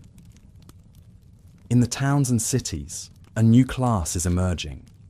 The burghers and merchants who owe their wealth and status not to land and title, but to trade and commerce. Their world is one of guilds and charters, of contracts and loans, of the calculation of profit and risk. They are a breed apart from the nobles with their codes of chivalry and their disdain for the lowborn. And as their economic power grows, so too will their political influence. At the same time, the church, long the dominant force in medieval life, is facing its own challenges. The corruption and worldliness of some of its leaders is becoming harder to ignore, and voices of dissent are beginning to be heard, voices that question the very foundations of papal authority. In the universities and monasteries, scholars are rediscovering the wisdom of the ancient Greeks and Romans, sparking a new interest in classical learning and humanist thought.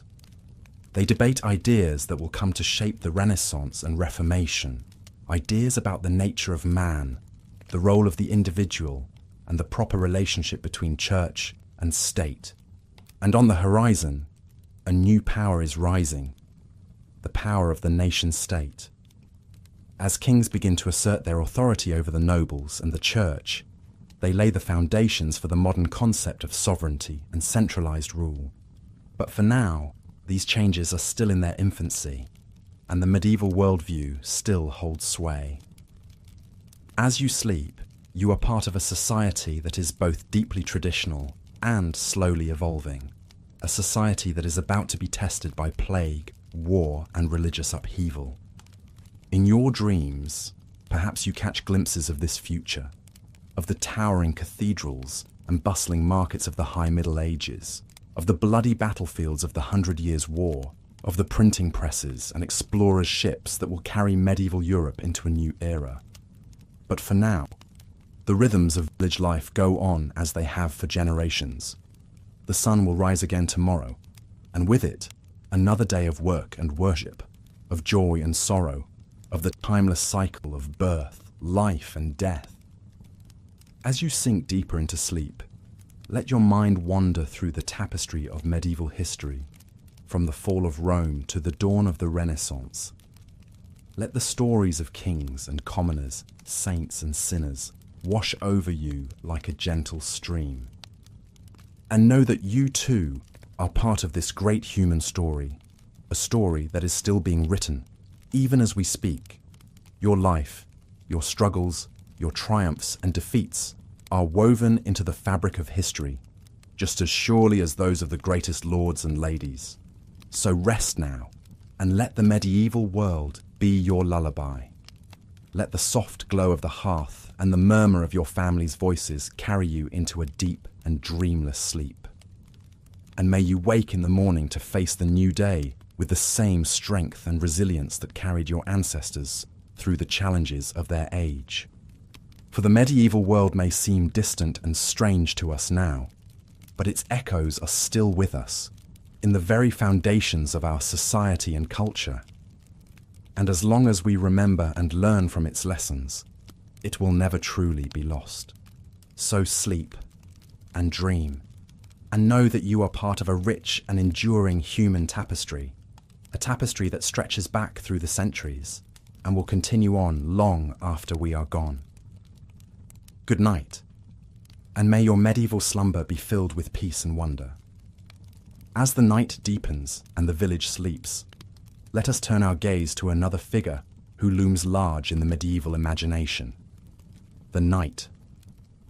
Born into the nobility, the knight is a warrior, a servant of his lord, and a paragon of chivalric virtue. From a young age, he is trained in the arts of war, in swordsmanship, horsemanship, and the code of honor that sets him apart from the common soldier. He learns to fight with lance and shield, to bear the weight of his armor, to face death and danger with courage and resolve. But the knight is more than just a warrior. He is also a symbol of the feudal order, a living embodiment of the values and ideals of medieval society. He is sworn to defend the weak, to honor his word, to serve his lord with loyalty and devotion. In times of peace, he participates in tournaments and jousts, displaying his prowess and valor for all to see. He courts noble ladies with poetry and song, striving to embody the courtly love ideal of the chaste and faithful servant. And in times of war, he is the backbone of his lord's army, the heavy cavalry that can break the enemy's lines and turn the tide of battle. He rides into combat with his banner fluttering overhead, his armor gleaming in the sun, his heart filled with the fierce joy of battle. But the life of a knight is not all glory and romance. It is also one of constant training and discipline, of long hours in the saddle and on the march, of the ever-present risk of injury and death. And as the Middle Ages wear on, the role of the knight begins to change and evolve. With the rise of the longbow and the cannon, the armoured knight becomes increasingly vulnerable on the battlefield. And as the feudal system begins to break down, many knights find themselves adrift, their traditional roles and loyalties called into question. Some turn to brigandage and mercenary work, using their martial skills for personal gain rather than noble service. Others seek new outlets for their energies, joining the Crusades or embarking on quests for the Holy Grail.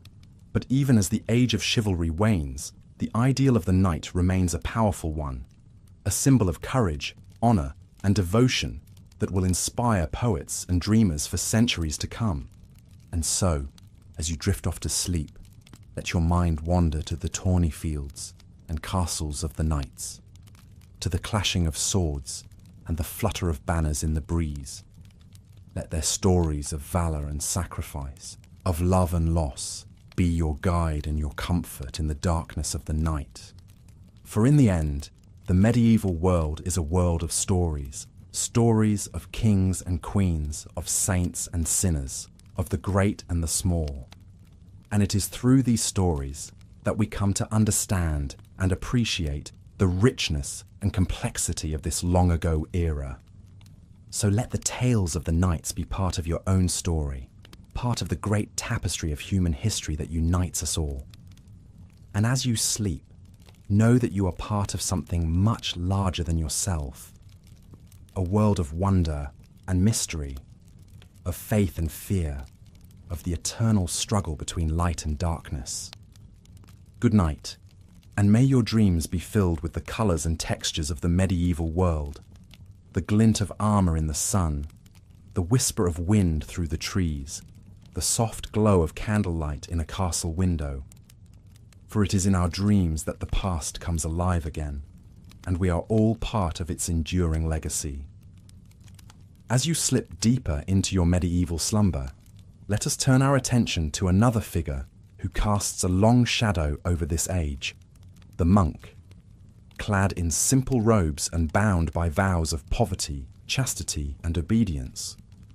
The monk is a seeker of God and a guardian of knowledge, in a time when learning is a rare and precious thing. In the early days of the Middle Ages, as the Western Roman Empire crumbles and chaos descends upon Europe, it is the monks who preserve the flame of civilization. In their monasteries and abbeys, they copy and illuminate ancient manuscripts, keeping alive the wisdom of the Greeks and Romans. They also develop new forms of agriculture and animal husbandry, turning their monasteries into self-sufficient islands of order and productivity in a sea of disorder and want. And as the centuries pass, they become increasingly involved in the affairs of the wider world, serving as advisors to kings and popes, and even leading armies in battle. But at the heart of the monastic life is the search for God, a search that takes many forms and follows many paths.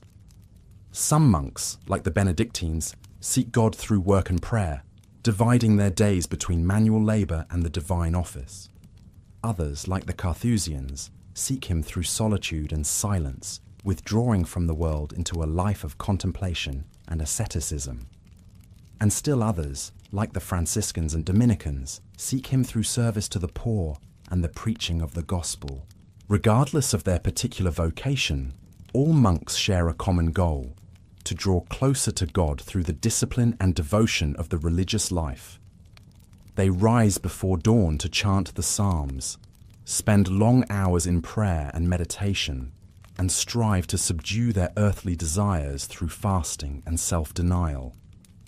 And in doing so, they offer a powerful witness to a world that is all too often consumed by violence, greed, and the pursuit of power. They remind us that there is more to life than the fleeting pleasures of the flesh, and that true happiness and fulfillment can only be found in the love and service of God. As you drift off to sleep, let your mind wander to the cloisters and scriptoriums of the monks, to the sound of chanting voices and the scratch of quill on parchment.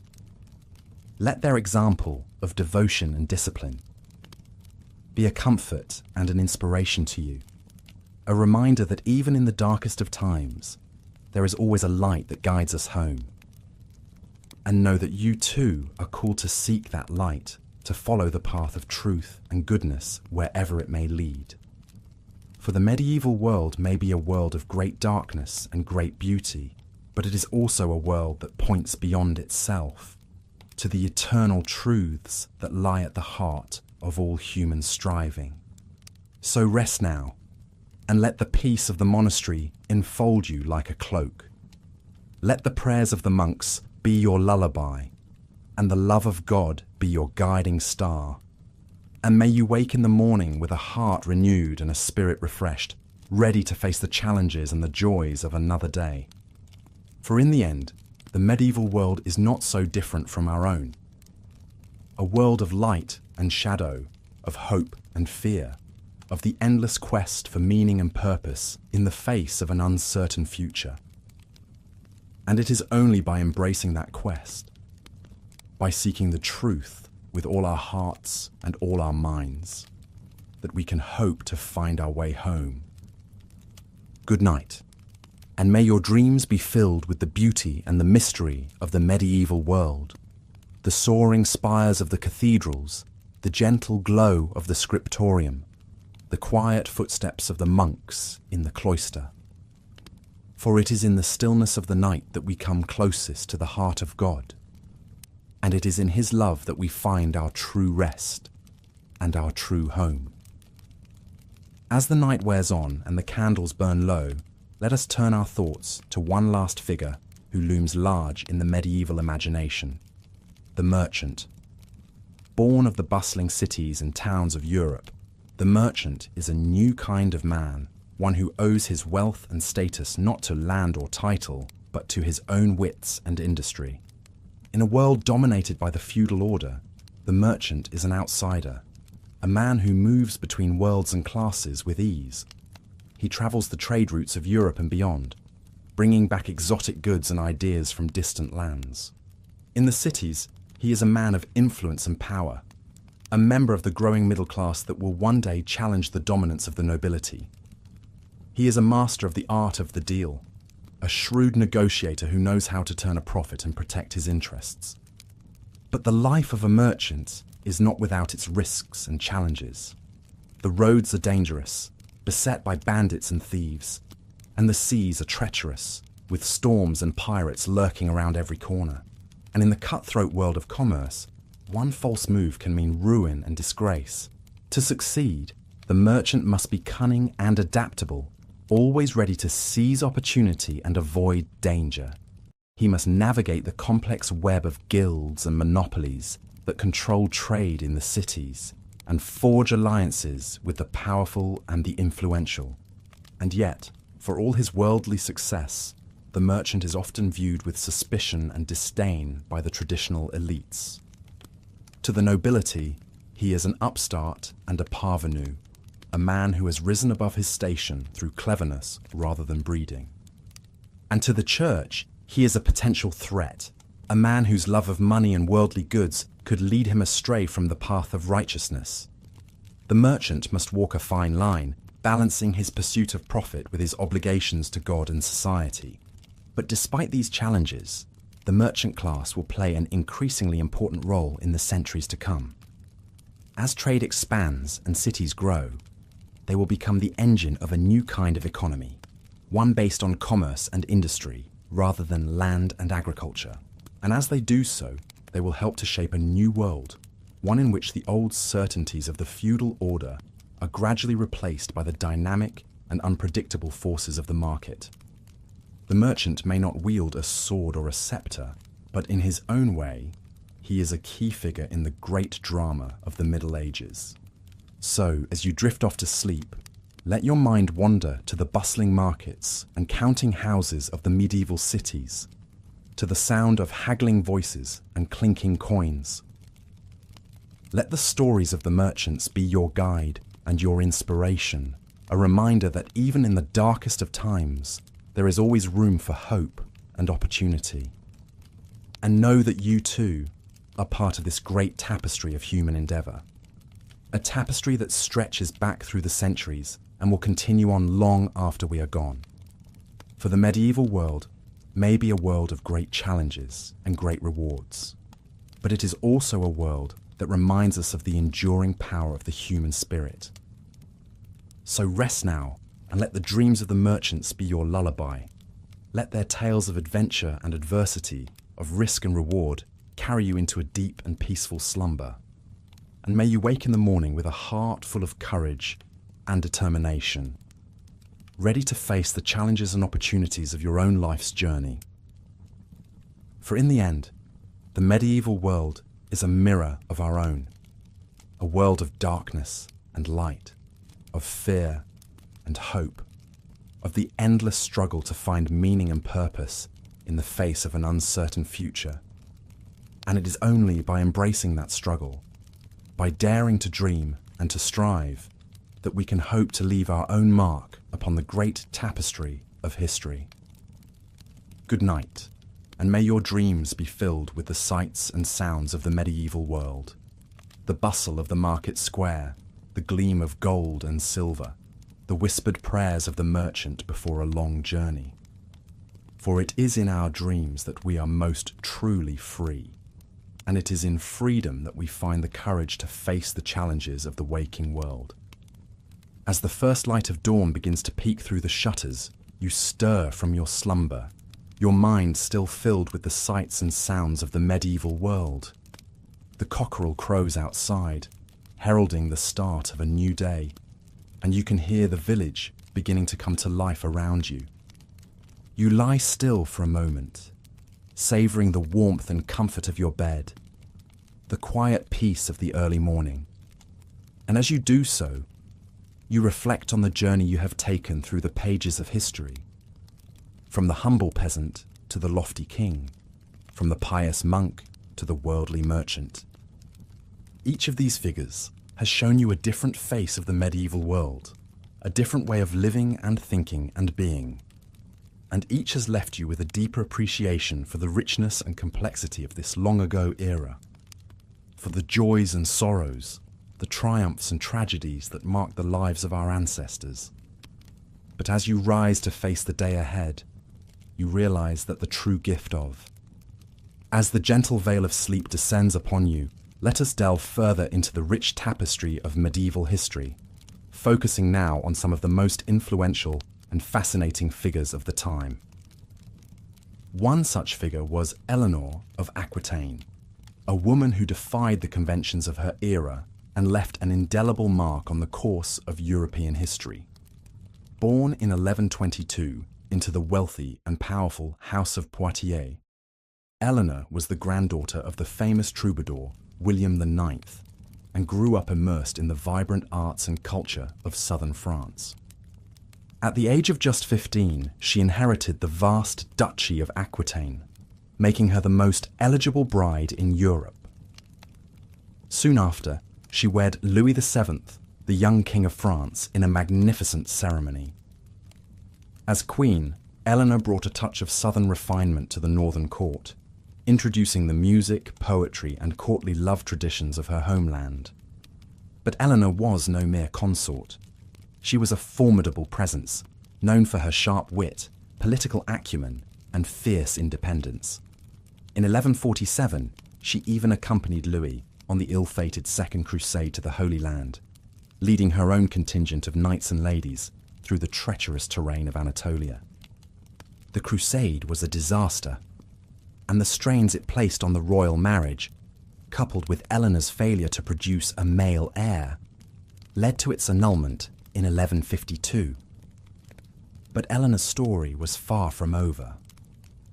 Just 8 weeks after the annulment, she wed Henry Plantagenet, the young Duke of Normandy and Count of Anjou, who 2 years later would ascend to the throne of England as Henry II. As Queen of England, Eleanor presided over a court renowned for its sophistication and learning. She was a patron of the arts, a collector of books, and a savvy political operator, using her wealth and influence to support her sons in their rebellions against their father. But Eleanor's life was also marked by tragedy and tumult. Her marriage to Henry was tempestuous, marred by his infidelities and their bitter power struggles. In 1173, after Eleanor's support for her son's failed rebellion, Henry had her imprisoned, where she remained for 16 years. Yet even in captivity, Eleanor remained a force to be reckoned with.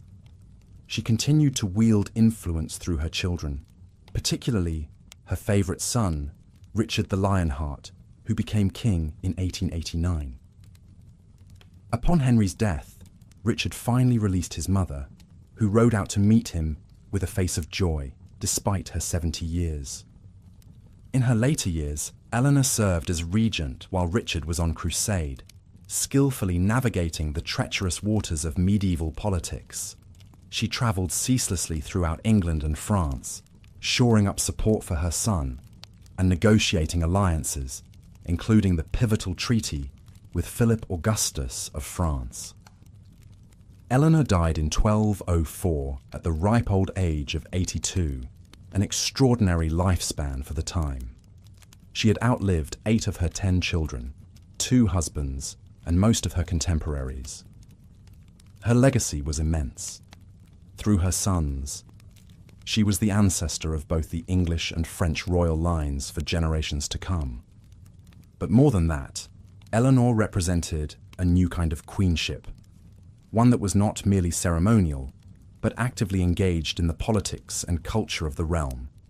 She challenged the narrow confines of a woman's role in medieval society, proving that a queen could be a patron, a politician, and a power in her own right. As you drift off to sleep, let the extraordinary life of Eleanor of Aquitaine be a reminder of the remarkable individuals who peopled the medieval world. Men and women who, through their actions and their force of character, shaped the course of history in ways that still resonate today. Their stories are a testament to the enduring power of the human spirit to overcome adversity, to create beauty in the midst of brutality, and to leave a lasting mark on the world. And as you slip into dreams, know that you too are part of this great human story, connected across time to those who came before and those who will come after. Another figure who loomed large in the medieval imagination was the great philosopher and theologian Thomas Aquinas. Born into a noble Italian family in 1225, Thomas was a precocious child who, at the age of just 5, was sent to study at the famous Benedictine Abbey of Monte Cassino. But Thomas's heart was drawn to the new mendicant orders, particularly the Dominicans, who emphasized poverty, preaching, and intellectual rigor. Against his family's wishes, he joined the Dominicans in 1244, a decision that would set the course for his life and work. As a young friar, Thomas studied under the great Albertus Magnus in Paris and Cologne, immersing himself in the newly rediscovered works of Aristotle and the Islamic philosophers. He quickly gained a reputation as a brilliant thinker, known for his clarity of thought and his systematic approach to theology and philosophy. Thomas's great masterwork was the Summa Theologica, a vast compendium of Christian thought that sought to reconcile faith and reason, revelation, and natural philosophy. In the Summa, Thomas grappled with the deepest questions of existence, the nature of God, the purpose of human life, the problem of evil, and the path to salvation. Central to Thomas's thought was the idea that faith and reason were not in conflict, but rather 2 paths to the same truth. He argued that the truths of revelation, while beyond the grasp of unaided human reason, could never contradict the truths of rational inquiry. For Thomas, the study of nature and the use of reason were not threats to faith, but ways of understanding God's creation and drawing closer to the divine. This idea would have profound implications for the development of Western thought. By insisting on the compatibility of faith and reason, Thomas helped pave the way for the scientific revolution and the Enlightenment. At the same time, his emphasis on the rational basis of faith helped to shape the intellectual culture of the Church for centuries to come. But Thomas was not just an abstract thinker. He was also a deeply spiritual man, known for his humility, his gentleness, and his devotion to the Eucharist. In his final years, while celebrating Mass, he had a mystical experience that left him unable to write. "All that I have written," he said, "seems like straw to me compared to what has now been revealed to me." Thomas died in 1274, at the age of just 49, leaving behind a legacy that would shape the course of Western philosophy and theology for generations. He was canonized in 1323 and declared a Doctor of the Church in 1567. Today, he is considered one of the greatest thinkers in the history of Christianity, a man whose ideas continue to resonate and inspire. As you drift off to sleep, let the story of Thomas Aquinas be a reminder of the power of the human mind to grapple with the deepest questions of existence, and of the enduring quest to find meaning and truth in a complex and often confusing world. And let it also be a reminder of the importance of humility and wonder in the face of the divine mystery, the recognition that, for all our striving and all our knowledge, there is always more to be revealed, always further heights of wisdom and understanding to be scaled. The medieval period was also a time of great artistic flourishing, and nowhere was this more evident than in the soaring cathedrals that began to rise across Europe in the 12th and 13th centuries. These magnificent structures were not just places of worship, but embodiments of the medieval worldview, the belief in a divinely ordered universe, hierarchical and harmonious, in which every element had its appointed place and purpose. One of the most remarkable of these cathedrals was Chartres, located in the picturesque town of the same name about 50 miles southwest of Paris. The construction of the present cathedral began in 1194, after a fire destroyed much of the previous Romanesque church. Over the next few decades, thousands of workers labored to erect a masterpiece of Gothic architecture, a soaring symphony in stone that would become one of the most iconic buildings of the Middle Ages. At the heart of Chartres Cathedral is the labyrinth, a winding path inlaid in the floor of the nave. This labyrinth, unlike the later hedge mazes of Renaissance gardens, has only one path, leading inexorably to the center and then back out again. For the medieval faithful, walking the labyrinth was a symbolic pilgrimage, a miniature version of the great journey to Jerusalem that was the aspiration of every pious Christian. The labyrinth is just one of the many symbolic elements that pervade every aspect of the cathedral's design. The great western facade, with its 3 portals and rows of sculpted saints and biblical figures, is a stone Bible, a visual catechism for the largely illiterate medieval congregation. The soaring vaults and pointed arches draw the eye and the spirit upward toward the heavenly realms, while the play of light through the great stained glass windows creates an atmosphere of mystery and awe. But Chartres is more than just a work of art or a feat of engineering. It is a testament to the deep faith and communal spirit of the medieval world. The cathedral was not built by a single wealthy patron, but by the entire community, with rich and poor alike contributing their labor, their skills, and their resources. The construction site was a place of pilgrimage in itself, with workers coming from all over Europe to lend their efforts to the great endeavor. This sense of shared purpose and divine mission is reflected in the many legends that grew up around the cathedral's construction. One tells of a mysterious figure known as the Master of the Labyrinth, a genius architect who appeared one day and directed the building of the great maze, only to disappear just as suddenly when the work was done. Another tells of a miraculous beam of wood that, when the carpenters found it too short, spontaneously elongated itself to the required length. These legends speak to the way in which Chartres and the other great cathedrals of the medieval world were more than just buildings. They were expressions of a shared faith, a common culture, and a collective aspiration toward the divine. They were, in a sense, the embodiment of the medieval worldview itself, the belief in a universe suffused with meaning and purpose, in which every stone and every beam had its place in the great cosmic order. As you drift off to sleep, let the majesty and mystery of Chartres Cathedral be a reminder of the power of faith and community to create something greater than the sum of its parts. And let it also be an invitation to find in your own life those places and moments of transcendence where the everyday world falls away and you are caught up in something larger than yourself. For the medieval mind, such moments were a glimpse of the divine, a foretaste of the heavenly Jerusalem that awaited the faithful at the end of their earthly pilgrimage. And while our modern world may seem far removed from the certainties and hierarchies of the Middle Ages, the human longing for meaning and connection remains as strong as ever. So as you slip into the realm of dreams, carry with you the memory of Chartres and the other wonders of the medieval world, not as relics of a bygone age, but as enduring reminders of the heights to which the human spirit can soar when it is guided by faith, purpose, and a sense of its place in the grand tapestry of creation. The medieval period was also an age of great learning and scholarship, despite the popular image of the era as one of ignorance and superstition. In fact, the 12th and 13th centuries saw a remarkable flowering of intellectual life, centered around the great universities that began to emerge in cities like Paris, Bologna, and Oxford.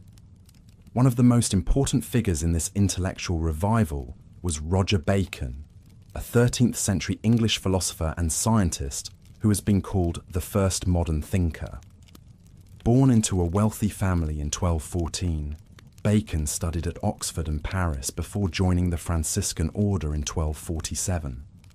As a friar, he devoted himself to the study of nature and the pursuit of knowledge, working tirelessly to expand the boundaries of human understanding. Bacon was a true polymath, with interests ranging from mathematics and optics to linguistics and alchemy. He was one of the first Western thinkers to argue for the importance of empirical observation and experimentation in the study of nature, and he made significant contributions to the fields of optics and astronomy, including a detailed description of the use of lenses for magnification. But Bacon was also a man ahead of his time, and his ideas often brought him into conflict with the authorities of his day. He was a vocal critic of the narrow scholasticism that dominated much of medieval learning, arguing that true knowledge could only be attained through a combination of reason, observation, and divine revelation. In his great work, the Opus Majus, Bacon laid out a sweeping vision for the reform of education and the advancement of knowledge. He argued for the importance of studying languages, particularly Greek and Arabic, in order to access the wisdom of the ancients and the cutting-edge science of the Islamic world. He also emphasized the need for a more practical and empirical approach to learning, one that would equip students with the skills and knowledge needed to navigate the complexities of the world. Bacon's ideas were met with suspicion and even hostility by many of his contemporaries, who saw him as a dangerous radical. He was accused of heresy and sorcery, and spent many years in prison as a result of his unconventional views. But despite the obstacles he faced, Bacon never lost his passion for knowledge or his belief in the power of the human mind to unravel the mysteries of the universe. In many ways, Bacon was a man out of step with his time, a visionary thinker who saw beyond the limitations of medieval science and philosophy, and who dared to imagine a world in which knowledge was a tool for the betterment of humanity, rather than a weapon of dogma and control. His legacy lived on long after his death, inspiring generations of scientists and thinkers who would build on his ideas and carry forward his vision of a more enlightened and rational world. As you drift off to sleep, Let the story of Roger Bacon be a reminder of the enduring power of the human intellect to push beyond the boundaries of the known and to imagine new possibilities for the future.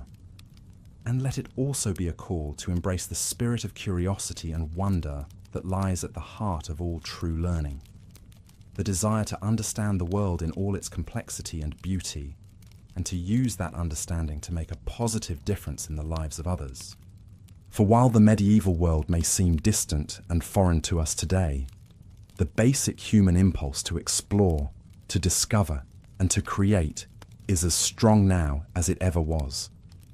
And as we navigate the challenges and uncertainties of our own time, we can draw strength and inspiration from the example of thinkers like Roger Bacon, men and women who dared to question the received wisdom of their age, and who worked tirelessly to expand the frontiers of human knowledge and understanding. So as you slip into the realm of dreams, carry with you the spirit of the great medieval thinkers, their curiosity, their courage, and their unshakable belief in the power of the mind to illuminate even the darkest corners of the universe. And know that, in your own way, you too are part of this great and ongoing quest for truth and meaning. A quest that connects us across the centuries and reminds us of our common humanity. The figure of the knight looms large in our popular image of the Middle Ages, a figure of chivalry and romance, of brave deeds and courtly love. But the reality of knighthood was often far removed from the idealized image of the storybooks. To be a knight in medieval Europe was to occupy a unique and often precarious position, caught between the demands of feudal society and the changing realities of warfare and politics. One of the most famous knights of the medieval period was William Marshal, a man whose life embodied both the ideals and the realities of knighthood. Born in 1146 into a minor noble family, William was given as a hostage to King Stephen of England at the age of 5, a common practice in the feudal system to ensure the loyalty of vassal lords. Despite this inauspicious start, William would go on to become one of the most celebrated knights of his age. He distinguished himself in tournaments and on the battlefield, serving under 5 English kings and earning a reputation as a paragon of chivalry and honour. He was a skilled diplomat as well as a warrior, and played a key role in negotiating the peace between England and France in the early 13th century. But William's life was also marked by the harsh realities of medieval politics and warfare. He was captured and held for ransom several times, and fought in numerous battles and campaigns across Europe and the Holy Land. He saw firsthand the brutality and chaos of the Crusades, and the deep divisions within Christendom that they exposed. Despite these challenges, William remained true to his ideals of knighthood throughout his life. He was known for his loyalty, his courage, and his sense of fair play, even in the face of great adversity. He was a patron of the arts and a supporter of the church, and used his influence to promote justice and stability in a turbulent age. In many ways, William Marshal embodies the complex and contradictory nature of knighthood in the Middle Ages. On the one hand, knights were the embodiment of a high medieval ideal, brave, chivalrous, and devoted to the service of God and their feudal lords. They were the backbone of the medieval military system and played a key role in the expansion and defense of Christendom. But at the same time, knights were also deeply enmeshed in the brutal realities of medieval warfare and politics. They were often caught up in the endless cycle of feudal violence and revenge, and their loyalty to their lords could lead them into conflict with the broader interests of society. The ideals of chivalry, while noble in theory, were often honoured more in the breach than in the observance. As you drift off to sleep, as the echoes of the medieval world fade into the realm of dreams, let us linger a moment longer on the rich tapestry of life in those times. The clatter of hooves on cobblestones, the clang of the blacksmith's hammer, the tolling of church bells. These were the sounds that marked the rhythm of daily existence. For the vast majority, Life was a struggle against the elements, against hunger and disease. The peasant in the field, the weaver at the loom, the mason chipping away at a block of stone. Their lives were defined by toil, their horizons often limited to the village or town of their birth. But even in the midst of hardship, there was community. The bonds of family, of shared labour and shared faith wove people together. In the evenings, around the hearth fire, stories were told of brave knights and holy saints, of mischievous spirits and miraculous events. These tales, passed down through generations, provided comfort and wisdom, a way of making sense of the world. And what a world it was! A place of extremes, of soaring beauty and grim brutality. The same society that produced the delicate tracery of a Gothic cathedral also bore witness to the horrors of the torture chamber. The chivalric ideals of honour and courtesy coexisted with the harsh realities of feudal oppression. It was a world of hierarchy, where every person knew their place in the great chain of being. The king sat at the top, ruling by divine right, followed by the nobles, the clergy, the merchants, and finally the peasants. To question this order was to question the very will of God. But change was coming, slowly but inexorably. The growth of towns and trade, the spread of learning, the weakening of feudal bonds. All these factors were transforming society. The old ways were giving way to the new, even if the process would take centuries to unfold. One harbinger of this change was the rise of the merchant class. These were men who had grown rich not through land or lineage, but through trade and commerce.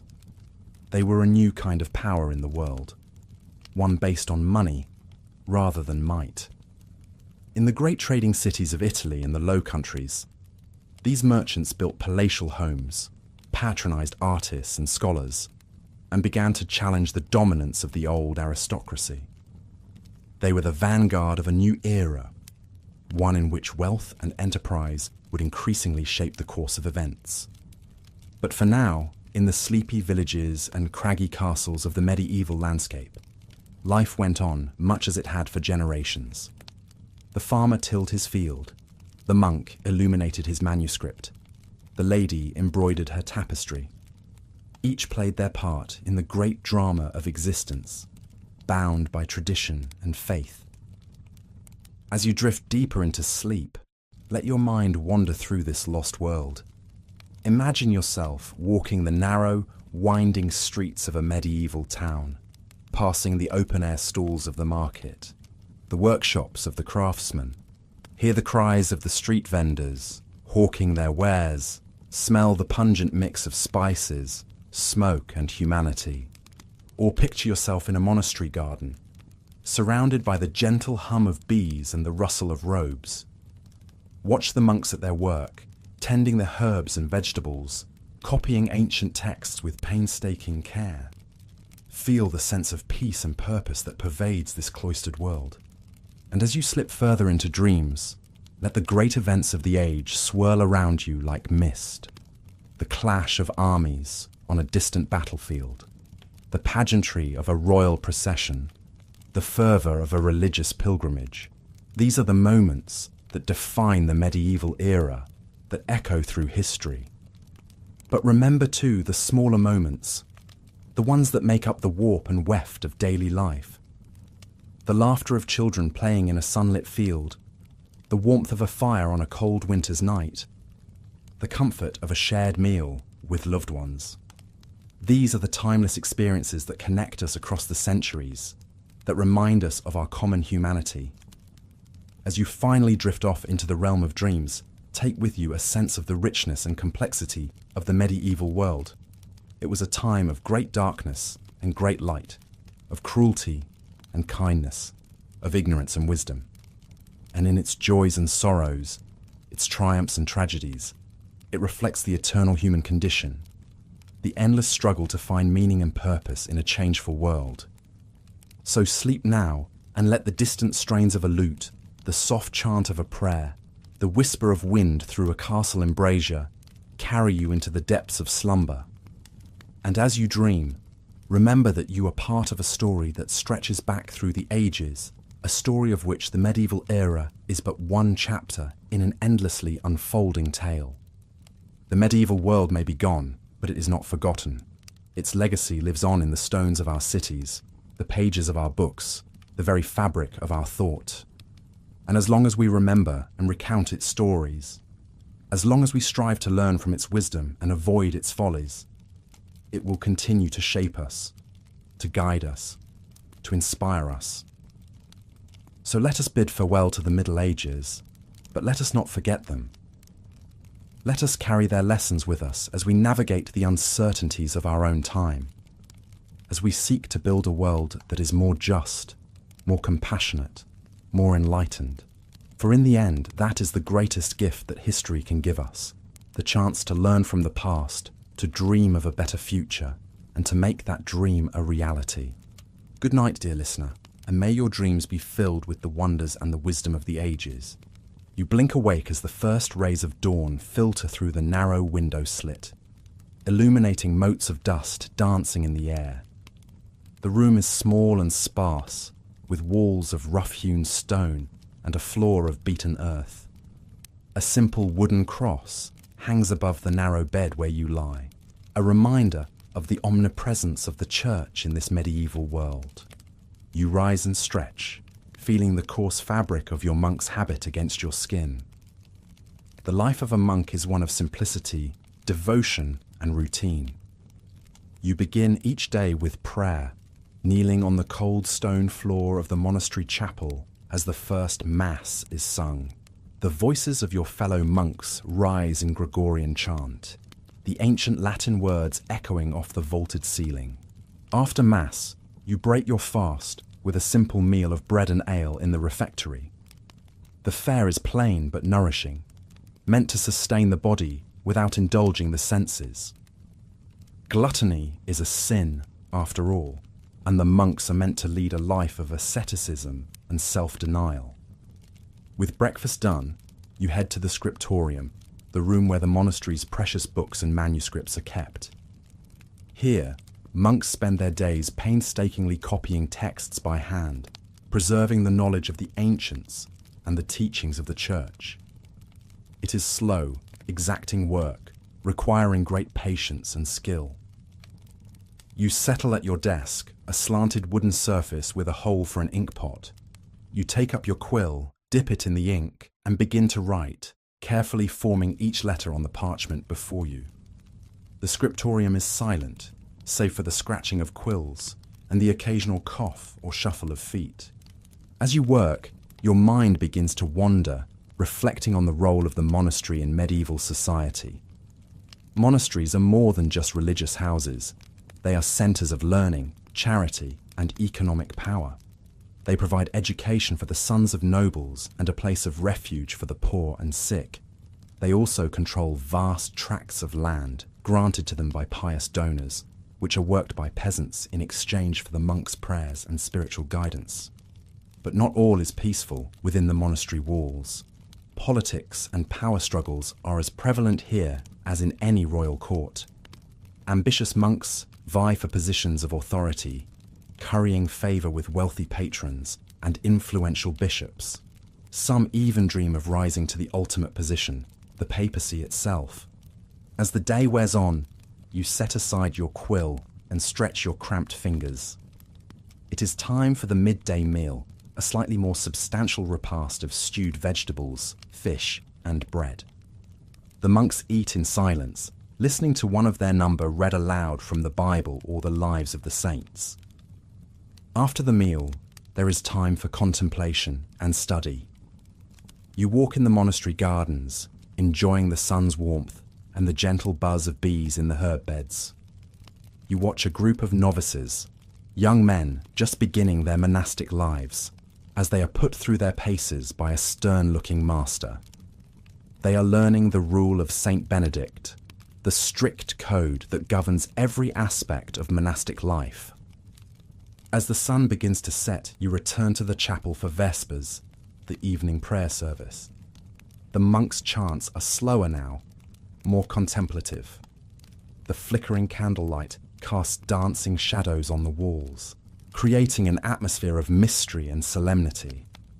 After Vespers, you retire to your cell for a few hours of sleep before rising again in the dead of night for matins, the first of the canonical hours. This is the pattern of your days, a ceaseless round of prayer, work, and contemplation.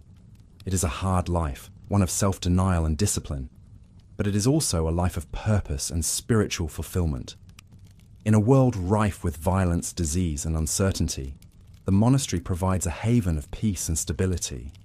It is a beacon of light in the often dark times of the Middle Ages. As you drift off to sleep, you reflect on the paradoxes of monastic life. To the outside world, it may seem a life of confinement and restriction. But for those called to it, it is a life of liberation, freeing the soul from the snares of the material world to contemplate the divine. In your dreams, you see the great monasteries of the age, Monte Cassino in Italy, Cluny in France, Lindisfarne in England. You see the monks at their labours, copying manuscripts, tending gardens, offering succour to the poor and weary. And you see the great saints and scholars that the monasteries have produced, Benedict, Bede, Alcuin, Bernard of Clairvaux. The monasteries are the guardians of knowledge and culture in a turbulent age. They are the bridge between the classical world and the Renaissance to come. And for now, in this moment, you are a part of that grand tradition, a small but vital thread in the great tapestry of medieval life. As you sleep, the night passes and a new dawn approaches. The monastery bells will soon ring out, calling the faithful to prayer, and you will rise, ready to begin another day in the service of God and your fellow man in this fascinating, challenging world of the Middle Ages. But for now, rest. Let the peace of the monastery enfold you and dream of a world where the light of knowledge and faith shines bright against the darkness. In the morning, that world will be yours to shape, one prayer, one deed, one moment at a time. The scene fades, and you sink deeper into sleep, the medieval monastery dissolving into the mists of dreams. The chants of the monks echo in your mind, a soothing lullaby from a distant age. And as you sleep, the wisdom and lessons of that age settle into your soul, enriching and enlightening, even as the modern world seems so far away. For that is the magic of history. It is never truly past, but alive within us, shaping our present and our future in ways we may not always understand. And in the depths of a medieval monastery, in the simple rhythms of prayer and work, in the quiet scratching of a quill on parchment, lie truths that echo across the centuries, waiting to be rediscovered by each new generation. So sleep now, and let the medieval world be your guide and your companion through the realms of night. In the morning, you will awake, perhaps with a new understanding, a new appreciation for the richness and complexity of the human story. And the medieval monastery, with its chants and its bells, its saints and its scholars, will be a part of you, a reminder of the enduring power of faith, knowledge, and the indomitable human spirit. As the night deepens, the script comes to a close, leaving you to your dreams and the endless possibilities of the medieval world. May your sleep be blessed with the peace of the monasteries, and may you awake refreshed, inspired, and ready to embrace the day ahead. But the journey through medieval history is far from over. There are still many more tales to be told, many more characters to meet, many more lessons to be learned. And so, as you drift off into the welcoming embrace of sleep, know that the story continues, waiting for you to take up the quill and add your own chapter to the never-ending chronicle of human experience. Good night, dear listener, and may your dreams be filled with the wonders and the wisdom of the Middle Ages. Until next time, when we shall meet again in the pages of history, in the realm of sleep and story, and the enduring magic of the human imagination. Fare thee well, and sleep in peace, as the echoes of the medieval world fade into the mists of your dreams, let's turn our attention to one of the most fascinating and influential figures of the era, a man who rose from obscurity to become the most powerful ruler in Europe, and whose legacy would shape the course of history for centuries to come. His name was Charlemagne, and his story is one of ambition, conquest, and the forging of an empire that would lay the foundations for the modern nation-states of Europe. Charlemagne was born in the year 742 into a noble family of the Franks, a Germanic people who had settled in the lands of modern-day France and Germany. His father, Pepin the Short, was the first of the Carolingian dynasty to rule as king of the Franks, and he passed on his crown to Charlemagne and his brother Carloman upon his death in 768. But Charlemagne was not content to simply rule alongside his brother. He was a man of towering ambition, with a vision of a united Christian empire stretching across Europe.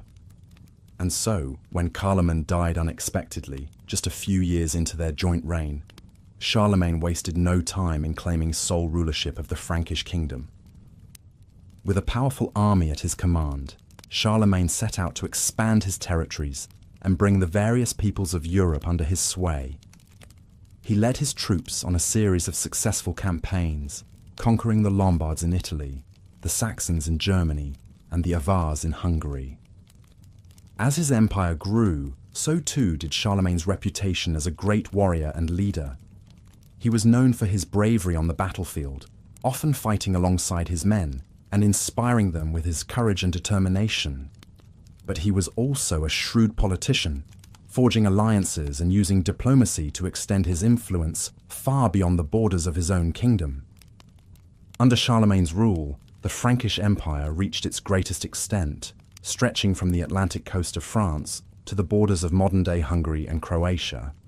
He established a system of government that would serve as a model for centuries to come, with a centralized administration, standardized laws and coinage, and a network of loyal nobles who helped to maintain order and collect taxes.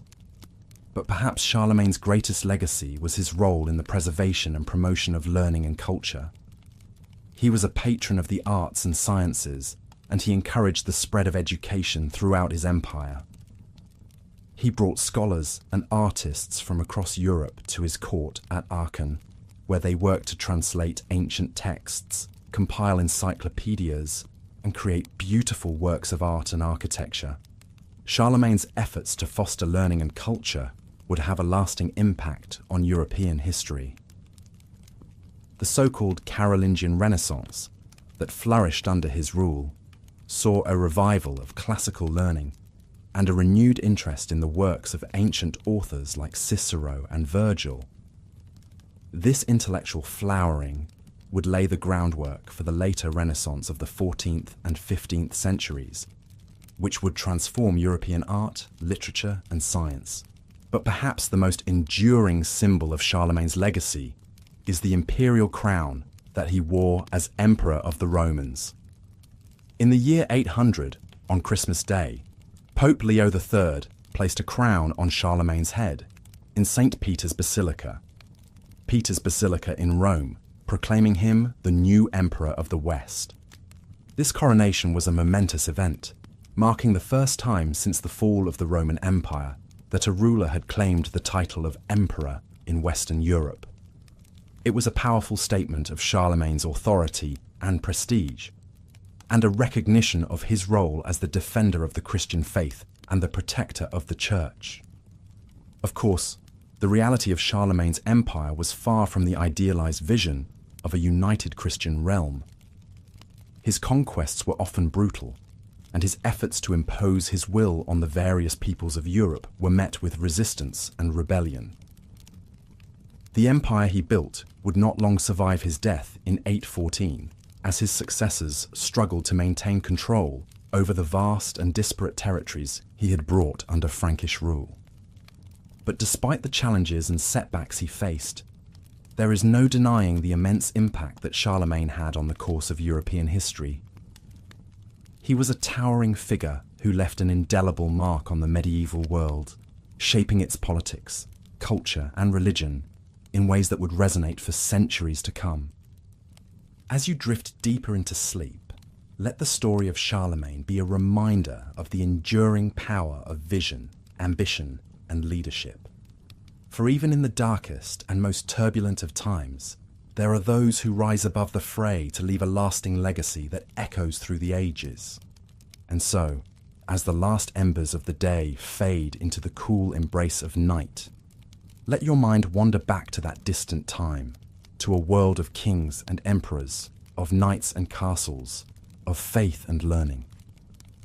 Let the gentle currents of history carry you off to a place of dreams, where the great figures of the past come alive once more, and the timeless tales of human endeavour unfold in all their richness and complexity. For in the end, the story of Charlemagne is not just the story of one man, but the story of us all, of the endless struggle to build something greater than ourselves, to leave a mark on the world that will endure long after we are gone.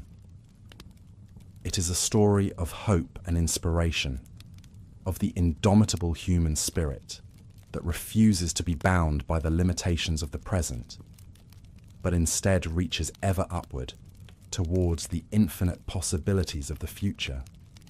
So let yourself be lulled by the soft whispers of the past as the great pageant of history plays out in your mind's eye.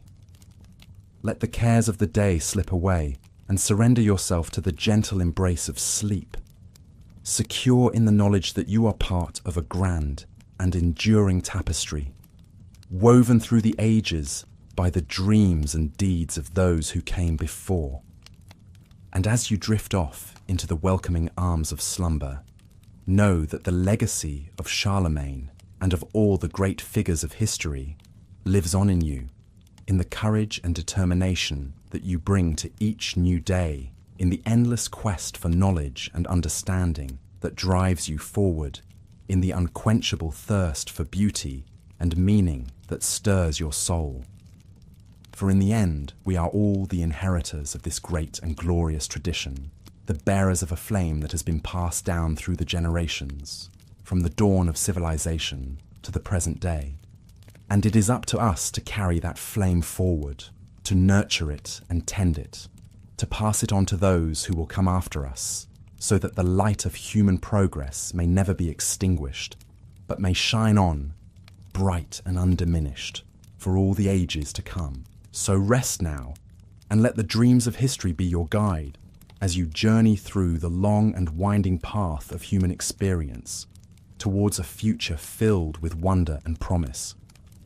For the medieval world may have passed away, but its spirit lives on in you, and in all those who dare to dream of a better world, a world of peace and prosperity, of justice and compassion, of endless possibility and untold adventure.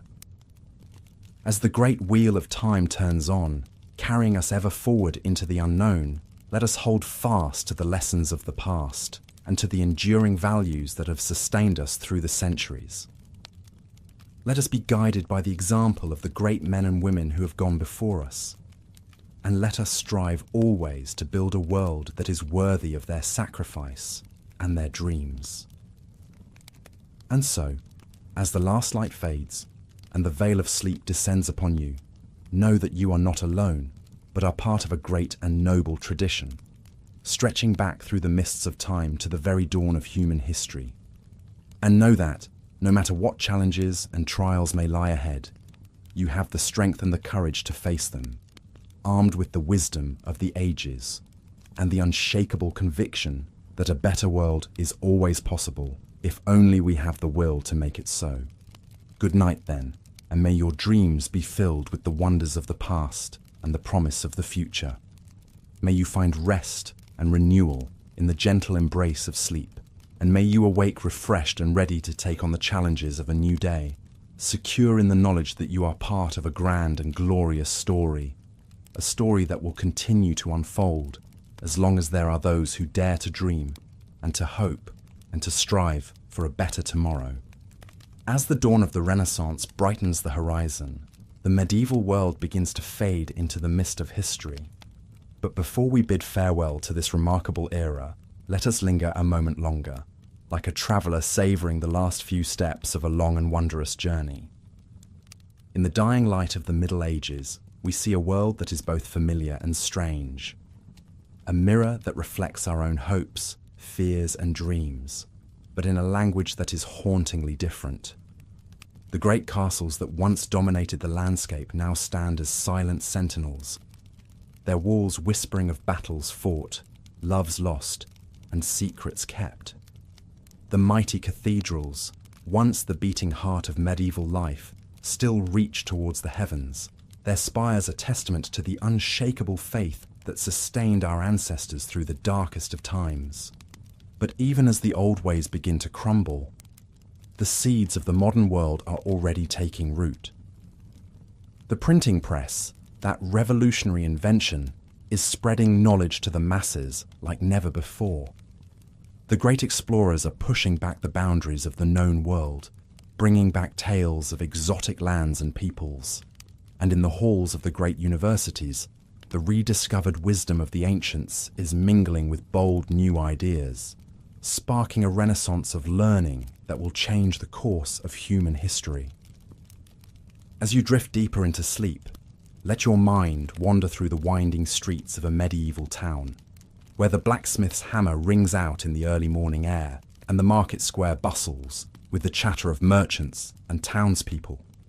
Imagine yourself as a pilgrim, setting out on a journey to some distant holy shrine, your footsteps echoing on the cobblestones as you pass by the great gates of the city into the wide world beyond. And as you travel, let the faces of the people you meet along the way flash before your mind's eye. The humble peasant, toiling in the fields from sunrise to sunset. The noble knight, resplendent in his armour, riding off to battle with a prayer on his lips. The wise monk, bent over a precious manuscript, preserving the knowledge of the ages for generations to come. Each of them a thread in the great tapestry of medieval life, woven together into a story that echoes through the ages. But perhaps the greatest wonder of the Middle Ages is not the grand deeds of kings and queens, nor the towering achievements of art and architecture, but the simple, everyday moments that make up the fabric of human existence. The laughter of children playing in the village green, the comfort of a warm fire on a cold winter's night, the joy of a bountiful harvest, the sorrow of a loved one lost. These are the moments that connect us across the centuries, the universal experiences that remind us of our shared humanity. And so, as you slip deeper into the embrace of sleep, let the medieval world be a comfort and a companion to you. Let its stories and its secrets whisper to you in your dreams, a reminder of the great chain of history that binds us all together. And when you wake in the morning, carry a little piece of that world with you, a talisman against the trials and tribulations of modern life. For in the end, the legacy of the Middle Ages is not just the castles and cathedrals, the kings and queens, the wars and plagues. It is the enduring spirit of humanity that shines through it all, the unquenchable spark of hope and resilience that has carried us through the darkest of times and will continue to guide us into the future. So let us bid a fond farewell to the medieval world, but let us never forget its lessons, its wonders, and its sorrows. Let it be a reminder to us of how far we have come and how far we have yet to go. And above all, let it be a source of inspiration and wonder, a wellspring of stories and dreams that will nourish our souls for generations to come. And with that, my dear listener, it is time for us to part ways. But before I go, let me leave you with one final thought.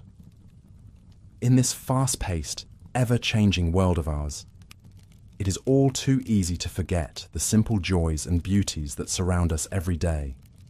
So take a moment, whenever you can, to stop and marvel at the world around you, to gaze up at the stars, to listen to the song of a bird, to feel the warmth of the sun on your face.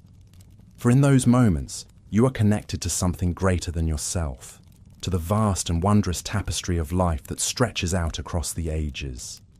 And if you have enjoyed our journey through the medieval world, if it has brought you even a moment of peace, wonder, or inspiration, then I invite you to like this video and subscribe to our channel. For there are still so many stories left to tell, so many wonders left to discover, and I would be honored to be your guide on those journeys. But for now, my friend, it is time to rest. Let the cares of the day fade away, and let the gentle rhythms of sleep carry you off to a world of dreams. And may you wake in the morning with a heart full of hope, a mind full of wonder, and a soul ready to embrace all the beauty and mystery that life has to offer. Good night, my dear listener, and sweet dreams, until we meet again on some other journey through the mists of history.